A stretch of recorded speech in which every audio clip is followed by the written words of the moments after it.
তোমার ছেলের বউ বরণ করে বাড়ির ভেতরে আনো। আপা, আপনার পছন্দর বউ আপনি বরণ করেন, আমি এসবের মাঝে নেই। এ মেয়ে আমার পছন্দ করা বউ না, বিপদের হাত থেকে সম্মান বাঁচাতে তোমার ছেলের বিয়ে করেছে। অনু তাদের দুজনের বরণ করা নিয়ে ঠেলাঠেলি দেখে খুব মজা পাচ্ছে। প্লিজ কেউ তো তাড়াতাড়ি বরণ করো। ও ফুপুমা, আপনি ভালোবেসে বরণ করুন না। আমার দাঁড়িয়ে থাকতে থাকতে পা ব্যথা করছে তো। অনু প্লিজ চুপ করো, নতুন বউ এত কথা বলে না। আপনার মা অথবা ফুপি তো বরণ করছে না, আমি কিন্তু ভিতরে চলে গেলাম। বলে ভেতরে যাবে তখন আরিয়ান অনুর হাত ধরে রাখে। আরিয়ানের মা অনুকে মিষ্টি মুখ করিয়ে বাড়ির ভেতরে নিয়ে আসে। আরিয়ান আর অনুকে পাশে বসিয়ে সবাই মিষ্টি খাওয়াতে শুরু করে। অনু আরিয়ানকে বলে, আমি মিষ্টি খেতে পারি না, প্লিজ আমাকে বাঁচান। আরিয়ান আয়াতকে ডেকে কানে কানে কি যেন একটা কথা বলে। তারপর আয়াত একটা বাটিতে করে লবণ নিয়ে এসে বলে, ভাবি আপনার সলিউশন। অনু বাটিতে লবণ দেখে বলে, এর শোধ আমি পরে নিব, ডোন্ট ওয়ারি গাইস। সব নিয়ম কানুন শেষে অনুকে বাসর ঘরে রেখে আসে। অনুকে সবাই বাসর ঘরে বিছানার মাঝে বসিয়ে রেখে চলে যায়। অনু তাদের হাসি মুখে বিদায় করে অনু ভাবছে, আরিয়ান এমন হঠাৎ করে আমাকে বিয়ে করে ঠিক কাজ করে নাই। আমার সাথে বিয়ে করা আর বাসর করার শখ মিটিয়ে দিব। এদিকে আরিয়ান ভাবছে, হুট করে তো বিয়ে করে নিয়েছি, কিন্তু এখন কি হবে আমাদের ভবিষ্যৎ? আমার অতীত আবার চলে আসবে না তো সামনে? তখন কি করব আমি? আরিয়ানের ভাবনার মাঝে হঠাৎ করে পাকা আমের মতো আয়াত টপকে পড়ে। বিগ ব্রাদার, ডোন্ট ওয়ারি, আমরা তো আছি তোমার জন্য। এত শত চিন্তা বাদ দিয়ে নিজের ফার্স্ট নাইট পালন করতে যাও। অনু যে মেয়ে, আমার বাসর ঘরকে আমার কালো রাত্রি বানিয়ে ছাড়বে। আমি যেতে পারবো না। ছি ছি ছি, তুমি আরিয়ান চৌধুরী হয়ে এমন কথা বলছো? তোমার মুখে এমন কথা মানায় না। সুন্দরী নারী চাকুর থেকে বেশি ধারালো হয়। আগে বিয়ে কর, তারপর বুঝবি। যাকে করব ভেবেছিলাম সে তো আর কপালে নাই। কপালে নেই মানে কি? আয়াত কিছু না বলে আরিয়ানকে ঠেলতে ঠেলতে ও রুমে ধাক্কা দিয়ে দরজা বন্ধ করে চলে যায়। এদিকে অনু দরজার সোজা দাঁড়িয়েছিল, তাই আরিয়ান এভাবে ছুটে এসে অনুর গায়ের উপরে পড়ে। অনু নিচে, আরিয়ান উপরে। আরিয়ান অবাক হয়ে অনুকে দেখছে। কই, আগেও তো অনুকে দেখেছি, কখনো এতটা আকর্ষণ কাজ করে নাই, আজ হঠাৎ কি হলো? অনু আরিয়ানকে কখন থেকে ধাক্কা দিচ্ছে যাতে ওর উপর থেকে বজ্জাত ওঠে, কিন্তু আরিয়ানের কোনো হুঁশ নাই। অনু জোর করে আরিয়ানকে চিমটি দেয়, তাতে আরিয়ান উহ বলে হুঁশ ফিরে পেয়ে বলে, কি হয়েছে তোমার? কেউ এভাবে চিমটি দেয়? না, চিমটি দিব না, কিস করবো, আসেন। আরিয়ান নিজের মুখটা আরো কাছে নিয়ে বলে, শুভ কাজে দেরি করতে নেই, তাড়াতাড়ি দিয়ে দাও। কিসের কি? ওই যে আমাকে কিস করবা। ওরে বজ্জাত বেটা, তোর শখ তো কম না, আমার উপর থেকে আগে ওঠেন বলছি। আরিয়ান এবার খেয়াল করে দেখে সে অনুর গায়ের উপর তাড়াতাড়ি করে উঠে সরে গিয়ে বলে, সরি, আসলে আয়াত এমনভাবে ধাক্কা দিয়ে দিল যে বুঝতে পারিনি। অনু উঠে দাঁড়িয়ে বলে, ওরে আমার কোমরে, ওই ধাক্কা খেয়ে পড়ার জন্য আমাকেই পাইছেন। আহারে, আমার মিষ্টি বউটা রাগ করে না। আসো, আজ আমাদের বাসরাত, ঝগড়া না করি, কি বলো? অনু আরিয়ানের পাঞ্জাবির কলার ধরে বলে, এই বিয়ে কি ছেলে খেলা যে সম্মান বাঁচাতে করে নিলাম? আমি আপনাকে আগেই বলেছি আমি রাজকে ভালোবাসি, তারপরও কিভাবে আমাকে বিয়ে করতে পারছেন? আমার ক্রাশ রাজ, আমি তাকে ছাড়া অন্য কারোর কথা কোনোদিনও স্বপ্নেও ভাবিও নাই, এমনকি আপনাকে নিও না। তাহলে এটা জানার পরও কিভাবে বিয়ে করেছেন আমাকে? আরিয়ান রাজ নামটা শুনে রেগে অনুকে নিজের থেকে ছাড়িয়ে বলে, এত রাজ রাজ করার কি আছে? কোথায় সে যে আমার জীবনটা নষ্ট করে দিয়েছে? তার জন্য আমি নিজেকে অন্যের কাছে বন্ধ? আবার কি কোনো ভালো লাগা বা ভালোবাসা থাকতে পারে না? নাকি আমি মানুষ না? অনু আরিয়ানের কোনো কথা বোঝে না, বলে, কি বলছেন এসব উল্টাপাল্টা? আমি কবে আপনার জীবন নষ্ট করেছি? আপনি না, অন্য কারো জন্য আজ আমি এমন একটা আমি। অনু মানে কি বলতে চাইছেন? চিন্তা করবেন না, আপনাকে জোর করে বিয়ে করেছি তার মানে এটা নয় যে আপনার সাথে সংসার করব। আপনাকে আমি কিছুদিন পর মুক্ত করে দিয়ে দেব, তখন চলে যাবেন আপনার রাজের কাছে। ও, মুক্তি যখন দেবেন তাহলে বিয়ের কি দরকার ছিল? বিয়েটা শুধু মানুষ দেখানো, সম্পর্ক করার জন্য নয়। সো যে কয়দিন আছেন যা খুশি তাই করতে পারেন, কোনো বাধা দিব না। শুধু আমার পরিবারকে কষ্ট দেবেন না। আচ্ছা, সমস্যা নেই। আমিও মুক্তি পেলে চলে যাব রাজের কাছে। করব না সংসার আপনার সাথে। আপনিও বড় হতে আসবেন না। আমার বয়ে গেছে আপনার বল হতে। বিছানা থেকে বালিশ নিয়ে সোজা সোফা সেটে গিয়ে শুয়ে পড়ে।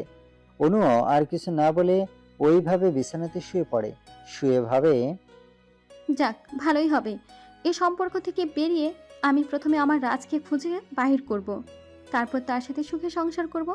এতদিন এ বাড়ির মানুষদের জীবন তেজপাতা করে ছেড়ে দিব। আমাকে বাড়ির বউ করার মজা আরিয়ান স্যারকে হাড়ে হাড়ে বোঝাবো। ওইদিকে আরিয়ান ভাবছে, আমার অতীত আমার পিছু ছাড়ছে না। এই জীবনে মনে হয় আর সুখ খুঁজে পাবো না। যে সম্পর্ক আঁকড়ে ধরে বাঁচতে চাই, সেই সম্পর্ক আমাকে বোঝা মনে করে। এসব ভাবতে ভাবতে দুজন ঘুমিয়ে যায়। এক রুমে দুজন মানুষ। আজ যদি মাঝে রাজ না থাকতো তাহলে হয়তো অনু আরিয়ান পাশাপাশি দুজনের হাত ধরে হলেও ঘুমাইতো। কিন্তু সুখ কি সবার সইবে? সকালে অনু ঘুম থেকে আরিয়ানের আগে ওঠে, শুরু করে আরিয়ানকে জ্বালাইতে। অনু সকালে ঘুম থেকে উঠে আরিয়ানকে জ্বালাতন করতে শুরু করে। আরিয়ান মনের সুখে ঘুমিয়েছিল, তখন অনু উঠে গিয়ে আরিয়ানকে জোরে জোরে ডাকতে থাকে। আরিয়ান আড়ামোড়া ভেঙে বলে, কি হয়েছে? এত সকালে এভাবে ডিস্টার্ব করার কি আছে, বুঝি না তো। আজব, কাল জোর করে বিয়ে করে সকালে বউয়ের কথা ভুলে গেলেন মশাই।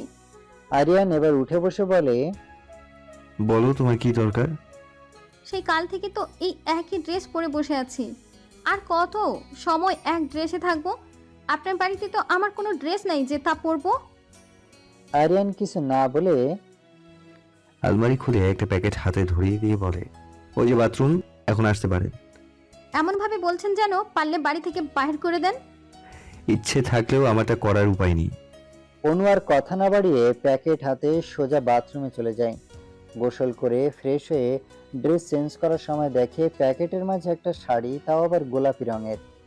বেটা ফাজিল কি ভাবছে আমি শাড়ি পরতে পারবো না? তার কাছে গিয়ে শাড়ি পরবো আর সে আমাকে টাচ করতে পারবে, তার সে চিন্তা ভাবনাতে পানি ঢেলে দিব আমি। কারণ এখন মোবাইল থাকতে অন্য কারোর সাহায্য লাগে না। অনু রুমে এসে মোবাইলে ইউটিউবে শাড়ি পরে দেখে কোনো রকম শাড়ি পরে রেডি হয়ে রুম থেকে বাইরে চলে যায়। আরিয়ান উঠে এবার ফ্রেশ হতে বাথরুমে যায়। অনু নিচে নেমে আসে, এসে দেখে বাড়ির সব মহিলারা সকালের নাস্তা রেডি করতে ব্যস্ত। অনুকে নিচে দেখে আরিয়ানের মা তাড়াতাড়ি অনুকে তাদের কাছে ডেকে আনে। ও বৌমা, তুমি ওখানে দাঁড়িয়ে আছো কেন? আমাদের সাথে এখানে এসে বসো। আন্টি, আমি কি আপনাদের সাহায্য করতে পারি? নতুন মানুষ তুমি, তোমাকে কিছু করতে হবে না, আমরা করব, তুমি শুধু দেখবা। ও মেয়ে কোনো কাজ পারে না, কি যে করবে। খালি তো পারে অন্যের সাথে পায়ে পা বাঁধিয়ে ঝগড়া করতে। অনু তখন মিষ্টি হাসি দিয়ে ফুপুর কাছে গিয়ে বলে, জানেন ফুপু, আমি না খুব ভালো করলার জুস বানাতে পারি। করলার জুস দিয়ে কি হবে শুনি? আসলে আমি তো একটা কথা খুব মানি, যেমন বিষে বিষক্ষয় হয়, যেমনি যাদের মুখে তিতা কথা থাকে তাদের করলা জুস খাওয়ালে মুখ দিয়ে মিষ্টি কথা বাইর হয়। অনুর মুখে এমন সুন্দর কথা শুনে আরিয়ানের মা তো সেই খুশি হয়। যাক, মেয়েটা উচিত জবাব দিতে জানে। এ মেয়ে আর যাই হোক খারাপ মনের মেয়ে না। বাড়ির বউ হয়ে আসতে না আসতেই আমার সাথে লাগতে এসো না, এর ফল খুব খারাপ হবে কিন্তু। আমি কি পারি বা না পারি সে সম্পর্কে না জেনে কোনো মন্তব্য করলে আমিও তাকে ছেড়ে কথা বলবো না। আপনি যেমন ফুফু শাশুড়ি তেমন হয়েই থাকবেন, আমিও নম্র ভদ্র বাড়ির বউ হয়ে থাকবো। আপনি আমাকে একটু ভালোবাসা দিবেন, তার বদলে আমি এক বুক ভালোবাসা দিব, কিন্তু ভেজাল ভালোবাসা দিবেন না, তাহলে আমিও ভেজাল ভরায় রিপ্লাই দিব।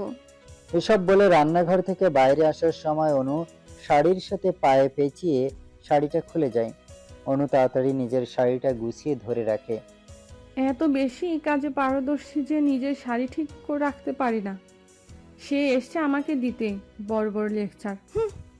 অনু শাড়ি হাতে বলে, দেখুন ফুফু শাশুড়ি, এটা শাড়ি নিজের শরীরের সাথে পরার জন্য, কোনো দড়ির সাথে ঘিরযুক্ত করা নাই যে খুলে যাবে না।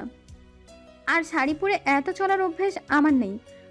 আপনি মনে হয় বিয়ের আগের থেকে শাড়ি পরার প্রশিক্ষণ নিয়ে রাখছিলেন, যে আমার বিয়ে হলে তো শাড়ি পরতেই হবে, তাই আপনি পারদর্শী ছিলেন।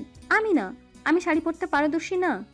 বাড়ির সব আত্মীয় স্বজন অনুর কথা শুনে হাঁ হয়ে গেছে। কি বউ রে বাবা, এত কথা একসাথে শুনিয়ে দিতে পারছে, তাও বিয়ের পরের দিন সকালে। না চিনল আত্মীয় স্বজন। থাক বাবা, এ বউ থেকে দূরে থাকা ভালো। আরিয়ানের মা এসব দেখে পরিস্থিতি ঠিক করতে এসে অনুর হাত ধরে নিচে তাদের রুমে নিয়ে যায়। তার রুমে নিয়ে গিয়ে অনুকে তিনি খুব সুন্দর করে শাড়ি পরিয়ে দেয়। অনু তার শাশুড়ি মাকে ধন্যবাদ দিয়ে জড়িয়ে ধরে। পাগলি মেয়ে আমার, নিজের মাকে কি এইভাবে ধন্যবাদ দিতে আসে? আর কখনো কোনো কাজ না পারলে আমাকে ডাক দিবা, আমি সাহায্য করব। জি আন্টি, অবশ্যই আপনাকে বলবো। আরে পোকা মেয়ে, নিজের মাকে কি কেউ আন্টি বলে? আমাকে তুমি আন্টি না মা বলে ডাকবে। জানো, আমার একটা ঠিক তোমার মতন চঞ্চল মেয়ের শখ ছিল, কিন্তু আমার তো 2 ছেলে, তাই মেয়ের শখ অপূর্ণ ছিল। তা আজ তোমাকে পেয়ে পুরা হয়ে গেছে। যা, কাল বিয়ে করে তো একটা ভালো মা পাইছি। আমার মা তো খালি বিয়ে বিয়ে করে আমার কান শেষ করে দিত। আপনি তো আর করবেন না। মেয়ে এখন আমার ছেলের বউ, আর ছেলের বউকে কি কেউ বিয়ে দেয়? পাগলি মেয়ে আমার। আচ্ছা, আপনি এত ভালো, আপনার ওই ননদ এত খারাপ কেন? জানো তো, পরিস্থিতি মানুষকে বদলে দেয়। তার সাথে এমন কিছু হয়েছে যে সে নিজেকে কঠোর করে নিয়েছে। আচ্ছা, ফুপু কি এখানে থাকে, শ্বশুরবাড়ি যায় না? যায় তো মাঝে মধ্যে। ওদের বাড়িতে কেউ নেই তো, তাই এখানে বেশি থাকে। তা মা ফুপুর কয় ছেলে মেয়ে? তারা সবাই কোথায় থাকে? আমার মনে হয় এখন আমাদের বাইরে যাওয়া উচিত। সবাই নাস্তা করে অফিসে যাবে। আর তোমার তো রাতে খাওয়া হয়নি, চলো খাবে চলো। নাস্তার টেবিলে সবাই বসে আছে, অপেক্ষা শুধু আরিয়ান আর অনুর। আরিয়ান রেডি হয়ে সিঁড়ি দিয়ে নিচে নেমে আসছে, আর অনু রুম থেকে এসে দুজন দুজনার সামনাসামনি পড়ে। অনু হাঁ করে আরিয়ানকে দেখছে। আল্লাহ গো, এ পোলা তো সত্যি সেই রকম সুন্দর, আমি তো ক্রাশ খাইছি। এই তো দেখি আমার ক্রাশ বর মনে হয়। এত সুন্দর এই লোকটা আগে তো দেখি নাই। এর যদি প্রেমে পড়ে যায় তখন আমার রাজের কি হবে? না অনু না, আরিয়ানকে আর দেখবি না। তাহলে তোর এত বছরের ক্রাশ রাজের কি হবে? সেসব ভাবছে অনু। আরিয়ানও অনুকে দেখে অবাক হয়ে তাকিয়ে আছে, কারণ অনু গোলাপি শাড়ি পরে আছে, সাথে ম্যাচিং সিম্পল জুয়েলারি, আর চুলগুলো খোলা। লম্বা চুল হবার কারণ কোমর ছড়িয়ে গেছে চুলগুলো। এ মেয়ে একদম আমার মনের মতো, কিন্তু আমি ওর মনের মতো না। ওর মনের মাঝে অন্য কেউ আছে মনে মনে। তারপর আরিয়ানের মা দুজনকে ডাক দেয় খাবার জন্য, তখন ওদের নিজেদের ভাবনার জগৎ থেকে বেরিয়ে আসে। নাস্তার করতে একসাথে টেবিলে বসে দুজন। আরিয়ান খাবার শেষে অনুকে বলে, তাড়াতাড়ি অফিসে চলে আসবে, কাজ আছে অনেক। শুধু আজ বলে তোমার দেরি করে যাওয়াটা অ্যাকসেপ্ট করব, প্রতিদিন না। অনু তো অবাক। আল্লাহ, এ পোলা কি বলে? নতুন বউ যাবে অফিসে, তাও সবার সামনে বলছে। মানছি ও তোর বিয়ে, তার মানে কি এই না যে বিয়ের পরের দিন সকালে আমাদের বাড়ির বউ অফিসে গিয়ে বসে থাকবে? দেখো বাবা, আমার বউ বলে আজ দেরিতে যাবার অনুমতি দিয়েছি। কাল বউ ভাতের অনুষ্ঠান আছে। যদি আজ না যায় অফিসে, তাহলে বউ ভাতের অনুষ্ঠানে বউ অফিসে থাকবে আর আমি বাড়িতে। ব্যাপারটা বাড়াবাড়ি হয়ে যাচ্ছে না? দেখো বাবা, আমি আমার কাজের সাথে কোনো কম্প্রোমাইজ করতে পারবো না।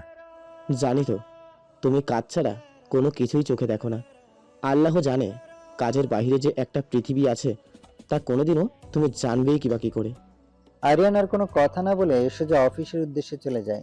অনু কি করবে বুঝতেছে না, শুধু সবার মুখের দিকে তাকিয়ে ব্যাপারটা বোঝার চেষ্টা করছে। আরিয়ানের বাবা অনুকে বলে, কি আর করার বৌমা, তোমার বর যখন বলেই গেছে তখন তোমাকে তো অফিসে যেতেই হবে। আমাদের আর কিছুই বলার নেই। অনুর তো এ বাড়িতে কোনো ড্রেস নেই যে তা পরে অফিসে যাবে, তাই অনুকে বাধ্য হয়ে বাড়িতে যেভাবে ছিল সেইভাবে সবার থেকে বিদায় নিয়ে অফিসের উদ্দেশ্যে রওনা দেয়। অফিসের সবাই অনুকে এই রূপে দেখে তো হা করে তাকিয়েছে। অনু সবাইকে উদ্দেশ্য করে বলে, আমি মানুষ ভাই ও বোনেরা, আমাকে এইভাবে দেখার কোনো কারণ নেই। নিজেদের নিজস্ব কাজে মন দেন সবাই। অনু নিজের ডেস্কে গিয়ে বসে ভাবছে, আল্লাহ, এমন মানুষ কেমন করে হয়? নিজের বিয়ে করা বউকে অফিসে আসতে বলে, তাও বিয়ের পরের দিন। বাবা গো বাবা, ভাবা যায় না এমন কাহিনী। এমন সময় আরিয়ান অনুকে কল করে নিজের কেবিনে আসতে বলে। অনু আরিয়ানের কেবিনে প্রবেশ করে দেখে অফিসের অনেকে সেখানে উপস্থিত। অনু আরিয়ানকে বলে, স্যার, আমাকে ডেকেছেন কেন? এনাদের সবার আপনাকে নিয়ে সমস্যা আছে। আপনি এত সেজেগুজে অফিসে আসছেন কেন? কি করবো স্যার, শ্বশুরবাড়ি থেকে সোজা অফিসে আসছি তো, তাই এভাবে নতুন বউ সেজে আসছি। এটা কি ফাইজলামি করার জায়গা আপনার মনে হচ্ছে? একটু রেগে বলে, স্যার, কাল বান্ধবীর বিয়ে ছিল, আমি বান্ধবীর শ্বশুর বাড়ি বেড়াতেই গেছিলাম। সেখান থেকে সোজা অফিসে আসার জন্য ড্রেস চেঞ্জ করার সময় পাইনি, কিন্তু অফিসের মানুষের যে সমস্যা হবে তা জানলে চেঞ্জ করে আসতাম। আরিয়ান সবাইকে উদ্দেশ্য করে বলে, আপনাদের সবার উত্তর আশা করি পেয়ে গেছেন। এখন তাহলে সবাই আসতে পারেন। সবাই চলে যায়। অনু যাবে তখন আরিয়ান অনুকে তার কেবিনে থাকতে বলে। কি দরকার স্যার, বিচার তো করা হয়েই গেছে, এবার তাহলে আমিও আসি। আপনাকে যেতে না করছি না। আমি থাকলে আপনার বিপদ আছে, তাছাড়া আর কিছু নেই। আরিয়ান নিজের সামনের চেয়ার দেখিয়ে অনুকে বসতে বলে। অনু নিজের শাড়ির আঁচল কোমরে পেঁচিয়ে গুজে নেয়। আরিয়ান নিজের চেয়ারে বসাচ্ছিল, অনুর এভাবে শাড়ি কোমরে গুজে রাখার কারণ খুঁজে পায় না। তারপর অনু আরিয়ানের দেখানো চেয়ারে না বসে টেবিলের উপরে যা কিছু ছিল সব কিছু ফেলে দেয়। আরিয়ান চেয়ার থেকে উঠে এসে অনুর সামনে দাঁড়িয়ে বলে, হোয়াট দ্য হেল, এসবের মানে কি অনু? মানেটা খুব সোজা, এখানে আমি কোন অধিকারে থাকবো, বউ না বিয়ে? আরিয়ান একটা শয়তানি হাসি দিয়ে অনুর কোমর জড়িয়ে ধরে নিজের সাথে মিশিয়ে নিয়ে বলে, বউ তো তুমি আমার, অন্য কারো না। বিয়ে তো একবার করে, বারবার করে না। আমাকে এভাবে জড়িয়ে ধরার মানে কি? আমি তো আমার বউকে জড়িয়ে ধরে আছি, কোনো বিয়েকে না। বুঝেছেন ম্যাডাম? অনু এবার আরিয়ানের পায়ের ওপর পা দিয়ে জোরে করে ব্যথা দেয়। তাতে আরিয়ান ব্যথা পেয়ে অনুকে সাথে সাথে ছেড়ে দেয়। অনু নিজেকে আরিয়ানের থেকে দূরে এনে বলে, ওরে আমার বর সাজতে আসছে, একটু আগে এক ঘর লোকের সামনে অপমান করার সময় মনে ছিল না? আরিয়ান অবাক চোখে অনুকে দেখছে। অনু এসে আরিয়ানের কোটের কলার ধরে বলে, কাল জোর করে বিয়ে করে আজ বলে কেন এত সেজেগুজে কেন আসছি? নিজের বিয়ে করার সময় মনে ছিল না? আরে ভাই, বিয়ে যখন করবি তখন আবার সেই বউকে কেউ পরের দিন সকালে অফিসে আনে? তা আমার জানা ছিল না। ওরে আমার পোড়া কপাল রে, কি কপাল করে আমার না পেলাম রাজকে, না পেলাম বরকে। হুম। বলে সে তার নিজের ডেস্কে চলে যায়। এদিকে আরিয়ান নিজের এলোমেলো কেবিন দেখে হাসছে। অনুর পাগলামিগুলা বেশ ভালোই লাগে। কেমন বাচ্চাদের মতো করে নালিশ করে চলে গেল ভাবা যায়। অনুকে যে জড়িয়ে ধরেছে সেদিকে তার খেয়াল ছিল না। যদি ভালো করে খেয়াল রাখতো তাহলে এখানে আরো কত কাহিনী হয়ে যেত। আরিয়ান অফিসের পিয়নকে ডাক দেয় তার কেবিন ঠিকঠাক করে দিতে। পিয়ন এসে বলে, স্যার, একটু আগেও তো সব ঠিকঠাক ছিল। একটু ভয়ে ভয়ে বলে, চাচা আর বলিয়েন না, ঘূর্ণিঝড় এসেছিল, যে সব এলোমেলো করে দিয়েছে, তাতে সমস্যা নেই। পিয়ন আরিয়ানের কথার আগামাথা কিছুই বোঝে না। সে কেবিন ঠিকঠাক করে দিয়ে চলে যায়। সারাদিন অনু আর আরিয়ানের সামনে যায় না। যা কাজ করার করে তাড়াতাড়ি অফিস করে নিজের বাড়িতে চলে যায়। আরিয়ান এদিকে অফিস শেষে আর অনুকে খুঁজে পায় না। গেল কোথায় মেয়েটা? অনু বাবার বাড়িতে এসে চিৎকার করা শুরু করে। অনুর বাড়ির সবাই নির্বাক দর্শকের মতো সব দেখছে আর শুনছে। বাবা, তোমার কিসের অভাব ছিল যে তার জন্য তাদের এক কথায় আমাকে বিয়ে দিয়ে দিল? আবির উঠে বলে, কেন, তুই বাড়িতে ভালো নেই? কি কেউ কি তোকে কিছু বলেছে? নাই, কেউ কিচ্ছু বলেনি, কিন্তু একজনের বিয়ে ভেঙে তার বরের সাথে আমার বিয়ে দেওয়াটা কি ঠিক হয়েছে তোমাদের? সবাই চুপ হয়ে আছে, কেউ কোনো কথা বলে না। তার মানে কি আমি তোমাদের ঘাড়ে বোঝা হয়ে গেছিলাম, যে যার তার ঘাড়ে চাপিয়ে দিয়ে নিজেরা শান্তিতে আছো? এত সমস্যা ছিল আগে বলতে পারতে, তোমাদের বাড়ি ছেড়ে চলে যেতাম। তাও এমন বিয়ে তো করতে হতো না। আসলে তোমরা আমাকে কোনোদিনও ভালোবাসো নেই। যদি ভালোবাসা এক বিন্দু থাকতো তাহলে এভাবে বিয়ে দিতে পারতে না। অনেক বলেছিস আর না, আমরা তোকে নিজের ইচ্ছায় এভাবে বিয়ে দেইনি, বাধ্য হয়ে তোর বিয়ে এভাবে দিছি। কেন, কিসের এত সমস্যা ছিল যে আমাকে বাধ্য হয়ে এভাবে বিয়ে দিতে হলো তোমাদের? তুই জানিস কিছুদিন আগে আমাদের কোম্পানি একটা ডিল করেছে, সেটা আর কোনো কোম্পানির সাথে না, চৌধুরী গ্রুপের সাথে। আর সেই ডিলটা যদি বাতিল হয়ে যায় তাহলে আমাদের কিছু না হলেও কোম্পানির হাজার হাজার কর্মচারীকে না খেয়ে থাকতে হতো। তাদের সবার জন্য তোকে তাদের বাড়ির বউ করে পাঠিয়ে দিয়েছি। বাহ, কি ভালো, সবার চিন্তা করে আমাকে কোরবানি দিয়ে দিলে। থাক, আজকের পর আর তোমরা আমার সাথে যোগাযোগ করবে না। তোমরা তোমাদের কোম্পানির বাড়ি শ্রমিকদের নিয়ে ভালো থাকো। তাই বলে অনু হন হন করে বাড়ির বাইরে চলে যায়। অনু রাস্তা দিয়ে হাঁটছে আর ভাবছে, ঠিক 10 বছর আগেও আমার জীবনটা এভাবে বদলে যায়। সেদিনও তাদের সাথে রাগারাগি করে খালামণির সাথে চলে যাই তার বাড়িতে, কারণ বাবা মা আমার জন্য সময় হয় না, তারা সব সময় ব্যস্ত। কেন আমি কি একটু তাদের সাথে সময় কাটাতে পারি না? এসব ভেবে রেগে চলে আসি কিছুদিনের জন্য। খালামণির বাড়িটা পাহাড়ি অঞ্চলে। সেখানে যাবার পর আমি একদম চুপ হয়ে যাই। হঠাৎ একদিন কি মনে করে একটা সেই ছোট্ট অনু পাহাড় দেখতে বেরিয়ে যাই। পাহাড়ে ঘোরাঘুরির সময় সেখানে দেখি একদল ছেলেরা মজা করে। তাদের দেখে কৌতূহলবশত তাদের থেকে একটু দূরে আড়ালে দাঁড়িয়ে দেখতে থাকি। ওদের মধ্যে একটা ছেলে দেখি কোথা থেকে এক গাদা ফুল নিয়ে আসে। উফ, ছেলেটা দেখতে যা কিউট, বলার মতো না। ওখানে সবাই সুন্দর, কিন্তু ওই ছেলেটা স্পেশাল, যে গিটার নিয়ে গান গাইতে শুরু করে। তারপর সবার সাথে কত ফায়জলামি যে করে। তার করার প্রতিটা কাজ আমার ছোট মনে দাগ কেটে যায়। আমি প্রতিদিন একা বিকেলে সেই সময় ওখানে ঘুরতে যেতাম। ঘুরতে তো নয়, আমার ক্র্যাশকে দেখতে চাই। একদিন আর লুকিয়ে থাকি না, তার নাম জানতে সামনে যাব, তখন একটা ভাইয়ের সাথে দেখা হয়। তাকে বলি, ভাইয়া, আচ্ছা ওই যে গিটার হাতে যে সিল্কি চুল অনেক সুন্দর গান করে, তার নাম কি? ছেলেটা একটু ওদিকে তাকিয়ে বলে, গিটার হাতে যে আছে তার নাম রাজ বলে চলে যায় সে। বাড়িতে এসে খালাতো বোন রিধিকে বলি, আচ্ছা আপু, যদি কাউকে বেশি ভালো লাগে, তাকে ছাড়া আর কাউকে যদি ভালো না লাগে, তাহলে সেই ভালো লাগে কি কি বলে? আরে পিচ্ছি অনু, আমাদের যাকে প্রথম দেখায় ভালো লাগে তাকে ক্রাশ খাওয়া বলে। এমন ক্রাশ মানুষ হাজার জনের উপর খায়, তাতে কি? তোমার এই ছোট মাথায় এই কথা কে ঢুকিয়ে দিয়েছে? আপনি কেউ না, কিন্তু ক্রাশকে সবাই কি করে? যাকে তুমি এই জন্মে ভালোবাসবে বা সংসার জীবনে পাবে না, কিন্তু তাকে নিয়ে তুমি কল্পনা করবে, তার মতো কাউকে বা তাকে পাওয়ার আশা করবে। মোট কথা, যাকে প্রথম দেখায় ভালো লাগে, কিন্তু তাকে পেতে হবে এমন না। আমার বরটা ক্রাশের মতো হবে, এটাই চাওয়া। আমার ক্রাশটা যদি বর হয় তাহলে তো কথাই নেই, সোনাই সোহাগা। প্রথম দেখায় ভালো লাগাকে ক্রাশ বলে, আর নিজের ক্রাশকে সবাই ভালোবাসে, তাদেরকে নিজের জীবন সঙ্গী হিসাবে পেতে চায়। আর নয়তো সবাই চায় ক্রাশের মতো বর পেতে। আমার ক্রাশটা যে কবে আমার বর হবে সেই আশায় আছি রে অনু। আমার সেই ছোট্ট মনে সেদিন রীতিহাপুর কথাগুলো একদম গেঁথে যায়। সেদিন বিয়ে কি ক্রাশ কি বুঝি বা না বুঝি, তাও রাজকে আমার চাই। সেদিন এটা ঠিক বুঝে গেছি, রাজকে জানি না চিনি না, কিন্তু তাকে আমার চাই। এরপর আবার অনু সেই পাহাড়ে যায়। রাজ সেদিন সবাইকে বলছিল, আমার এমন মেয়ে পছন্দ যে মেয়ে গরিব কি বড়লোক তাকে দেখে বোঝা যাবে না, সে থাকবে একদম সাধারণ মেয়ের মতো। সে সব সময় চঞ্চল স্বভাবের হবে, অন্যায় প্রতিবাদ সবসময় করবে। তার জন্য তাকে সবাই যদি ভুলও বোঝে সে কি আর করবে না, সত্যের সাথে সব সময় থাকবে, তাকে তো আমার চাই। অনু সেদিন রাজের সে কথাগুলো মাথায় আর মনে সুই সুতা দিয়ে সেলাই করে নেয়। অনু মনে মনে বলে, আমিও আমার রাজের মনের মতো হব। এভাবে অনুর বেশ কিছুদিন ভালোই যাচ্ছিল।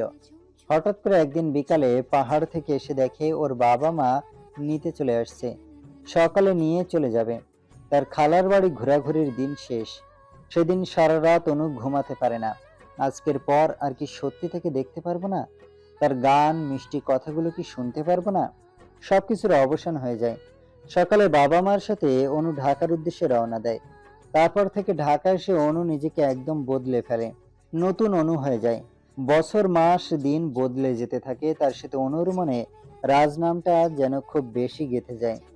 অনু রাজকে ছাড়া কোনোদিন কোনো ছেলেকে কল্পনা করে নাই, হয়তো ছোট অবুঝ মনের একতরফা ভালোবাসা, কিন্তু যে আছে কি না তাকে পাবার আশায় মিথ্যে স্বপ্ন দেখা কি ঠিক? অনু আজ এই প্রশ্নের উত্তর খুঁজে এর পরেও কতবার সে পাহাড়ে গেছে, কিন্তু রাজকে কখনো পায়নি, না তার কোনো খোঁজ পেয়েছে। তবুও তার রাজকে চাই। অনু এসব ভাবতে ভাবতে রাস্তার মাঝে চলে আসে। সামনে একটা দ্রুত গতিতে গাড়ি আসছে। সে গাড়ির হেডলাইটের আলো চোখে লাগতেই অনু দু চোখ ঢেকে নেয়। আজ বুঝি আমি পটল তুলব। কিন্তু না, অনু গাড়ির সাথে ধাক্কা খাওয়ার আগে আরিয়ান এসে অনুর হাত ধরে টেনে নিজের কাছে চলে আসে। আজ অনু মৃত্যুকে এতটা কাছে থেকে দেখে ভয়ের সামনের মানুষকে খুব শক্ত করে জড়িয়ে ধরে কান্না শুরু করে। আরিয়ানও কেন জানি অনুকে জড়িয়ে ধরে দাঁড়িয়েছে। অনু নিজেকে শান্ত করে সামনের মানুষকে ধন্যবাদ দিতে একটু সরে এসে দেখে তাহার বর। আরিয়ান খুব রেগে আছে। কিছু না বলে অনুর হাত ধরে সোজা গাড়িতে এনে বসিয়ে বলে, একদম চুপ, কোনো কথা বলবে না। যদি বলেছো তো তোমাকে একদম খুন করে ফেলবো, আর লাশটাও গুম করে দেবো, কেউ কোনোদিন খুঁজেও পাবে না। অনু চুপচাপ আরিয়ানের কথা শুনছে, কারণ আরিয়ান খুব রেগে আছে। ওকে দেখে অনুর খুব ভয় করছে।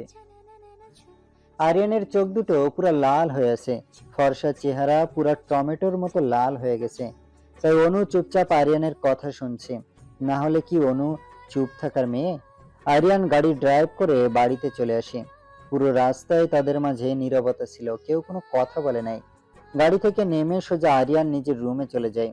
অনু চুপচাপ আরিয়ানের পিছনে যেতে থাকে। আরিয়ান রুমে প্রবেশ করে দরজা বন্ধ করে দেবে, তখন দেখে দরজার সামনে অনু দাঁড়িয়ে আছে। আরিয়ান আর কিছু না বলে সোজা বাথরুমে চলে যায়। অনু বেচারি ভাবছে, ফাজিল বরটার আবার কি হলো? এতটা রেগে আছে, পারলে আমাকে গিলে খাবে না। এও চুপচাপ থাকলে আমি কথা বলবো কার সাথে? কথা না বলে তো আমি বেশি সময় থাকতেও পারবো না। কি করি এখন? একটু পর আরিয়ান ফ্রেশ হয়ে বাইরে এসে দেখে অনু বিছানা চাদর ধরে টানাটানি করছে। আরিয়ান বলে, বিছানার চাদর তোমার কি ক্ষতি করেছে যে এভাবে টানাটানি করছো চাদরের সাথে? অনু পিছনে ঘুরে বলে, আর বলেন না, সারাদিন অফিস করে আসছি, এখন ফ্রেশ হয়ে আমি কি পরবো তাই ভাবেছি কাঁচি দিয়ে চাদর কেটে শাড়ি বানিয়ে পরবো। বুদ্ধিটা দারুণ না বলুন? একদম ফালতু বুদ্ধি। আপনি যে মিস্টার খানের মেয়ে তা ভাবতে সন্দেহ হয়। বড়লোক বাবার মেয়ের মাথায় যে এমন উদ্ভট বুদ্ধি থাকতে পারে ভাবা যায় না। দেখুন, বড়লোক বাবার মেয়ে বলেছে গর্ব বা অহংকার করতে হবে, এমন কথা কোথাও লেখা আছে? বলেন আমাকে। আপনার সাথে ঝগড়া বা তর্ক করার মতো ইচ্ছা বা শক্তি কোনোটাই এখন নাই। আচ্ছা ঠিক আছে, এখন আমি কি করব তাহলে? ভুলে যাবেন না, আপনি এখন আরিয়ান চৌধুরীর বউ। আরিয়ান চৌধুরী এতটা গরিব না যে যে তার বউকে বিছানার চাদর পরতে হবে। তাহলে আপনার ড্রেস পরবো বুঝি? আরিয়ান কিছু না বলে একটু বাইরে যায়। 5 মিনিট পর হাতে এক গাদা ব্যাগ এনে অনুর সামনে রেখে বলে, এখানে যা আছে তাতে মনে হয় আপনার হয়ে যাবে, আশা করি। আরো কিছু লাগলে বলবেন। অনুর সামনে মনে হয় একটা ড্রেসের পাহাড় বানিয়ে দিয়েছে। একবার আরিয়ানকে দেখে একবার ড্রেসগুলো দেখছে। আরিয়ান বলে, এভাবে না দেখে যা ইচ্ছে পরে ফ্রেশ হয়ে নিচে চলে আসেন, সবাই নিচে অপেক্ষা করছে, বলে সে নিচে চলে গেল। অনু ড্রেসগুলোর মাঝে খুঁজে একটা সুতি 3 পিস পায়, তা নিয়ে ফ্রেশ হয়ে নিচে আসে। এখানে এসে দেখে ড্রয়িং রুম তো পুরো বাড়ির মানুষে ভরা। আমার আর এখানে কোনো কাজ নাই, সবার মাঝে আমি কি করব? তাই বলে অনু আবার চলে যেতে সিঁড়িতে পা বাড়ায়। ঠিক সে সময় আয়াত অনুর সামনে এসে দাঁড়ায়। আরে ভাবি, আপনি আবার কোথায় যাচ্ছেন? চলেন আমাদের সাথে বসে আড্ডা দেবেন। না মানে, আপনাদের পরিবারের আমার কি কাজ? আপনার গল্প করেন না? আমি বরং নিচের রুমে যাই। আজব তো ভাবি আপনি। কেন? আমি আবার কি করেছি যে আজব হয়ে গেছি? নিজের পরিবারকে বলছেন অন্যের পরিবার। আপনি এবারে বউ, সে কথা বুঝি ভুলে গেছেন? আর এই বাড়িটা যেমন আমাদের, ঠিক তার থেকে বেশি এখন আপনার।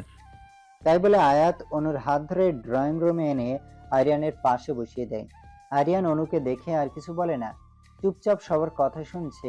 আরিয়ানের বাবা বলে, তা বৌমা, কাল তোমাদের বউ ভাতের অনুষ্ঠান, তা তুমি কি খাবে? তোমার জন্য খাবার মেনুতে কি কি রাখবো? অনু তো খুশি মনে বলে, আঙ্কেল, আমার জন্য শুধু চকলেট রাখলেই হবে। বাড়ির সব সদস্যরা হেসে ওঠে অনুর কথা শুনে। শ্বশুর বাড়ি সবার সাথে কিভাবে কথা বলতে হয় তা বুঝি বাবার বাড়ির থেকে শিখে আসো নাই? কি করব বলেন ফুফু? শহরে তো কোনো কোচিং সেন্টার ছিল না যেখানে ভর্তি হয়ে শ্বশুরবাড়ি নিয়ে লেখাপড়া করার শিষ্টাচার শিখে আসবো। এই নিয়ে আমাকে এভাবে অপমান করছো কেন? দেখ আপা, তুই বাকি নতুন বউকে এমন প্রশ্ন করে, আর বৌমা ভুল বা কি বলেছে বলতো? কোন কথাটা ঠিক বলেছে তোমার বৌমা? মেয়েটা ভুল কি বলেছে? শ্বশুরবাড়ি আসলে কোনো কিছু না পারলে বাবার বাড়ির কথা কেন শোনাতে যাস? সে ভুল করলে তাকে বোঝানো বলবি, এভাবে বের করার বলে কি আছে? বাহ, কি দারুণ! মেয়েটা আসার পর থেকে সবাই আমাকে কথা শোনাতে শুরু করছিস। অনু উঠে গিয়ে ফুপু আম্মাকে জড়িয়ে ধরে বলে, আরে ফুপি, এত টেনশন নিতে নেই। মেয়েরা বাবার বাড়ি মেহমান হয়ে থাকে, আর মেহমানদের বেশি কথা বলতে নেই। আর মেহমান প্রতিদিন বাবার বাড়ি থাকলে আদর কমে যায়। আয়াত বলে, বাহ ভাবি, তুমি তো সেই রকমের। একদম লুক লাইকে বনের বাঘিনী। ধন্যবাদ দেবর্ষি। আরিয়ান শুধু দেখছে আর ভাবছে কেউ তার চঞ্চলতা দিয়ে কিভাবে পুরো বাড়ির মানুষকে নিজের দিকে আকৃষ্ট করতে পারে। অনুকে আমি যত দেখছি ততটা মুগ্ধতা কাজ করছে ওর প্রতি। জানি না এটা হয়তো পবিত্র সম্পর্কের টান। এরপর সবাই রাতের খাবার খেয়ে যার যার রুমে ঘুমাতে চলে যায়। আরিয়ানের মা বলেছে অনু মেয়েটা হয়তো পারবে আপার অন্যায় থেকে আমাদের আরিয়ানকে বাঁচাতে। আরিয়ানের জীবনে অনু মনে হয় সুখের সাগর হয়ে এসেছে। আমরা যদি সেদিন প্রতিবাদ করতাম বা ছেলেটাকে সাপোর্ট করতাম, তাহলে আজ ওর জীবনটা এমন হতো না। কত সুন্দর সাজানো গোছানো ফুলের বাগানের মতো থাকতো। থাক সেসব কথা, এখন এই দোয়া করি অনু আপার অন্যায়গুলার প্রতিবাদ করুক আর আরিয়ানকে তার ছায়া থেকে দূরে রাখুক। আমিও তাই চাই। মেয়েটা তার চাঞ্চলতা দিয়ে আবার ছেলেটার জীবন সাজিয়ে দিক। এদিকে আরিয়ান অনুর সাথে কোনো কথা না বলে বিছানা থেকে সোজা বালিশ নিয়ে সোফা সেটে শুয়ে পড়ে। অনু অনেক চেষ্টা করে আরিয়ানের সাথে কথা বলতে, কিন্তু পারে না। কিছু আর না করতে পারাতে অনুও ঘুমিয়ে যায়। সকাল থেকে বাড়িতে মেহমান আর আত্মীয় স্বজনে বাড়িটা ভরতে শুরু করেছে। সকালে অনু আরিয়ান ফ্রেশ হয়ে রুমে বসে আছে। সে সময় অনুকে সাজাতে পার্লার থেকে লোকজন চলে আসে। তখন ফুপি আম্মা এসে এক জোড়া লাল শাড়ি দিয়ে যায়, বলে আজ অনুষ্ঠানে এইটা পরবে, সাথে ম্যাচিং সব জুয়েলারি। ফুপু চলে যাবার পর অনু বলে, আমি এত পাতলা শাড়ি পরতে পারবো না, অন্য কিছু থাকলে দিন, না হলে থাক। আরিয়ানও শাড়িটা দেখে পছন্দ হয় না, কারণ সত্যি শাড়িটা খুবই পাতলা। আরিয়ান এবার আলমারি খুলে একটা সবুজ রঙের লেহেঙ্গা দেয়, যার উপর গোল্ডেন কালার সুতি কাজ করা আছে। অনুর লেহেঙ্গাটা দেখে খুব ভালো লাগে। খুশির ঠেলাতে সে আরিয়ানকে জড়িয়ে ধরে বলে, এত সুন্দর লেহেঙ্গা দেওয়ার জন্য ধন্যবাদ। তাই বলে আরিয়ানকে একটা উম্মা দিয়ে দেয়। আরিয়ান হা হয়ে দাঁড়িয়েছে। মেয়েটা খুশির ঠেলাতে চুমা দিয়ে দিছে, তাও বুঝতে পারল না। আরিয়ানের মাঝে কিন্তু চুম্মার জন্য একটা অন্যরকম ফিলিং কাজ করছে। তারপর আরিয়ান দ্রুত রেডি হয়ে নিচে চলে যায়, আর এদিকে অনু সাজুগুজু করতে থাকে। আরিয়ান নিচে সবার সাথে কথা বলছে। অনুর বাবার ভাইও আসছে, তাদের সাথে কথা বলছিল। সে সময় হঠাৎ করে সিঁড়িতে চোখ যায় আরিয়ানের। সিঁড়ি দিয়ে অনু নেমে আসছে। অনুকে দেখে আরিয়ানের চোখ আটকে গেছে। কি সুন্দর লাগছে মেয়েটাকে, সবুজ রংটা যেন ওর জন্য, সবকিছু ম্যাচিং করে পরা। অনুকে দেখে আরিয়ানের মনে হচ্ছে সবাইকে তাড়িয়ে দিয়ে শুধু সে একা দেখবে। আয়াত এসে আরিয়ানকে ধাক্কা দিয়ে বলে, ভাই, বউটা তোমারই, এভাবে দেখার কি আছে? নতুন বউ তা আমরা বুঝি, কিন্তু বর এভাবে হা করে তাকিয়ে থাকলে আত্মীয় স্বজন কি বলবে? শুধু দেখলে হবে? যাও, বাবির হাত ধরো আর স্টেজে নিয়ে আসো। আরিয়ান গিয়ে অনুর দিকে হাত বাড়িয়ে দেয়। অনু হাসি মুখে আরিয়ানের হাত ধরে চলে আসে। অনু নিচে এসে আরিয়ানের কানের কাছে এসে বলে, ধন্যবাদ আমাকে এভাবে নামতে সাহায্য করার জন্য, আর ধন্যবাদ আমাকে এত সুন্দর একটা ড্রেস গিফট করার জন্য। সব মেয়েরা অনুকে নিয়ে স্টেজে বসিয়ে দেয়।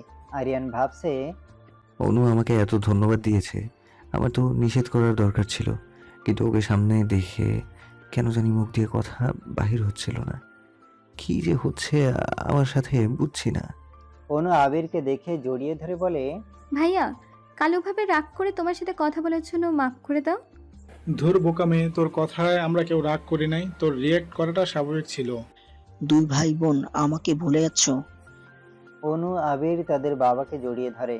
অনু কান্না করে আবির বলে, আরে এত টাকার মেকআপ কিন্তু নষ্ট হয়ে যাবে, প্লিজ টাকাগুলো নষ্ট করিস না।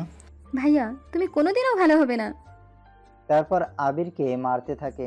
তারপর সবাই এসে অনু আরিয়ানের সাথে অনেক ছবি তুলছে। আরিয়ান আর অনুরও অনেক কাপল ছবি তোলা হয়। অনুষ্ঠান শেষে অনুর বাবা অনু আর আরিয়ানকে তাদের সাথে নিয়ে যেতে চায়, কিন্তু ফুপু সোজা বলে এখন অনু আরিয়ান যেতে পারবে না, পরে ওদের সময় সুযোগ হলে তখন যাবে। অনুর কথাটা শুনে খুব খারাপ লাগে, এমনকি আরিয়ানও কিছু বলে নাই। তারপর নিজের কষ্ট আড়াল করে। অনু তার বাবার ভাইকে বলে, আজ তোমার জামাই গেলেও আমি যাব না, রাগ করে আছি। আগে কিছুদিন আমার রাগ ভাঙাবে, তারপর যাব বাড়িতে। আচ্ছা ঠিক আছে আমার অনুমনু। ভাইয়া, এখন বিয়ে হয়ে গেছে, প্লিজ আর অনুমনু বলিও না। তুই বুড়ি হয়ে গেলেও আমি তোকে অনুমনু বলে ডাকবো।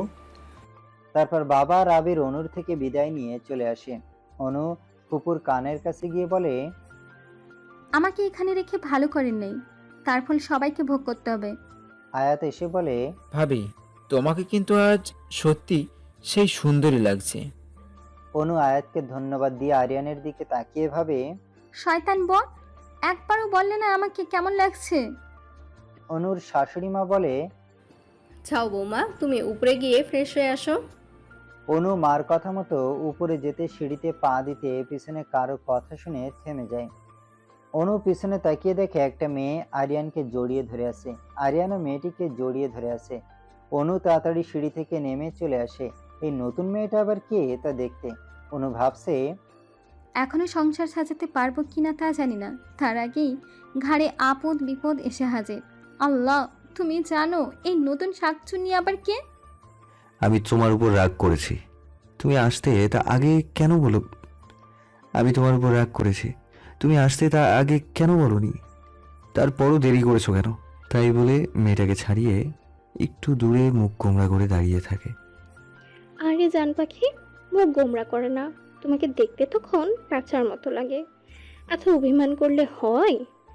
মান ভাঙাতে সারা বছর লেগে যাবে তো। অনু একটু ভালো করে দেখছে আরিয়ানকে দেখতে কেমন লাগে। কই, ঠিকঠাক তো লাগছে। আজ আরে বেশি কথা বলছে মেয়েটা। মনে ইচ্ছা হচ্ছে মেয়েটাকে ধরে দেই নাকি চারটা। আয়াত এগিয়ে গিয়ে বলে, আরে মৌ, তুই যে কি বলিস না, এখন ভাইয়ের অভিমান ভাঙানোর জন্য আমাদের নতুন ভাবি আছে তো। তাই তো, সে ভাবিটা কোথায়? দেখি কেমন মেয়ে জুটেছে আমাদের নবাবজাদা ভাইয়ের কপালে। অনু ভাই কথাটা শুনে একটু মনে শান্তি পেয়েছে। যাক বাবা, এই বজ্জাতের কোনো এক বোন হয়, আমি তো 5-7 ভেবে বসে আছি।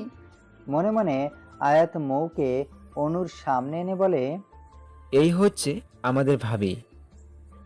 মৌ অনুর পা থেকে মাথা পর্যন্ত দেখে বলছে, এই মেয়ের কোন দিক দেখে ভাই বিয়ে করছে? এত সুন্দর ভাই আমার, এত দামি ড্রেস পরার পরও কোনো দিক দিয়ে পারফেক্ট মনে হচ্ছে না ভাবিকে। মেকআপগুলো কি বাজে, চেহারা দেখতে সুবিধার না। চোখের কথা তো বাদই দেই, নাক ঠোঁট কোনোটাই সুন্দর না। ভাই, তুমি কেমন মেয়ে বিয়ে করেছো? মায়ের পছন্দ মতো বিয়ে করলে বেস্ট মেয়ে পেতে। অনু তো তেলে বেগুনে জ্বলছে। রাগেতে এবার ভাবছে মেয়েটার ঘাড় মটকে দিব। শালা নিজে তো পুরো মিষ্টি কুমড়া, আমাকে আসছে কমেন্ট করতে। এই তোর মা কে রে যে বিশ্ব সুন্দরী এনে দিত আরিয়ানকে? মনে মনে বলে। এবার আরিয়ান এসে বলে, মৌ, তোর চোখে কি ছানি পড়েছে? তোর কোন দিক দিয়ে অনুকে খারাপ দেখতে মনে হচ্ছে? চোখ, নাক, ঠোঁট সব তো মাশাআল্লাহ সেই সুন্দর।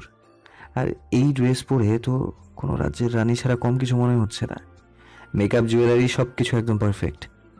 আমার বউ না সাজলেও সুন্দরী লাগবে, তোদের মতো আটা ময়দা মাখতে হবে না।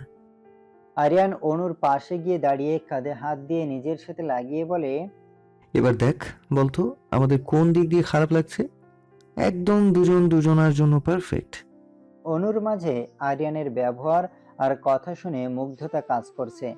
মৌ আর আয়াত একসাথে বলে, উঠে ও এত দূরে, যাক, বইয়ের যে প্রশংসা করতে জানো তা আজ বুঝলাম। যাক ভাবি, তোমার কপাল ভালো, যে ছেলে 10 বছরে কোনো মেয়ের দিকে তাকায় না, প্রশংসা তো দূরের কথা নিন্দাও করে না, সেই ছেলে নিজের বইয়ের প্রশংসা করছে, তাও যেমনি বলতে পারছে বলছে, এটাই অনেক। তার মানে তোরা দুজন মিলে অনুর নামে বানিয়ে বানিয়ে এত কথা বলেছিস শুধু আমার মুখ থেকে অনুর প্রশংসা শুনতে? জি ভাই, তুই যে নিরামিষ জীবনে বইয়ের প্রশংসা করবি না তা আমরা দুজনেই খুব ভালো করে জানি, তাই একটু বাজিয়ে দেখলাম বইয়ের প্রতি কেমন ভালোবাসা। এই যে ভাবিকে আজ এত সুন্দর লাগছে, একবারও কি তার প্রশংসা করেছেন আপনি? করেন নাই, তা আমরা খুব ভালো করেই জানি। যে বচ্চাদের বচ্চার জামাই আমার, সে করবে প্রশংসা, এ কথা ভাবা যায়? কেন ভাবি, ভাই বুঝি রোমান্টিক না? এ কথা শুনে অনু যে এখন কি বলবে তার উত্তর ভাবছে। তখন ফুপু আম্মা এসে বলে, আরে মৌ, তুমি কখন আসছো? তুমি দেশে আসবে তা তো একবারও বলো নাই।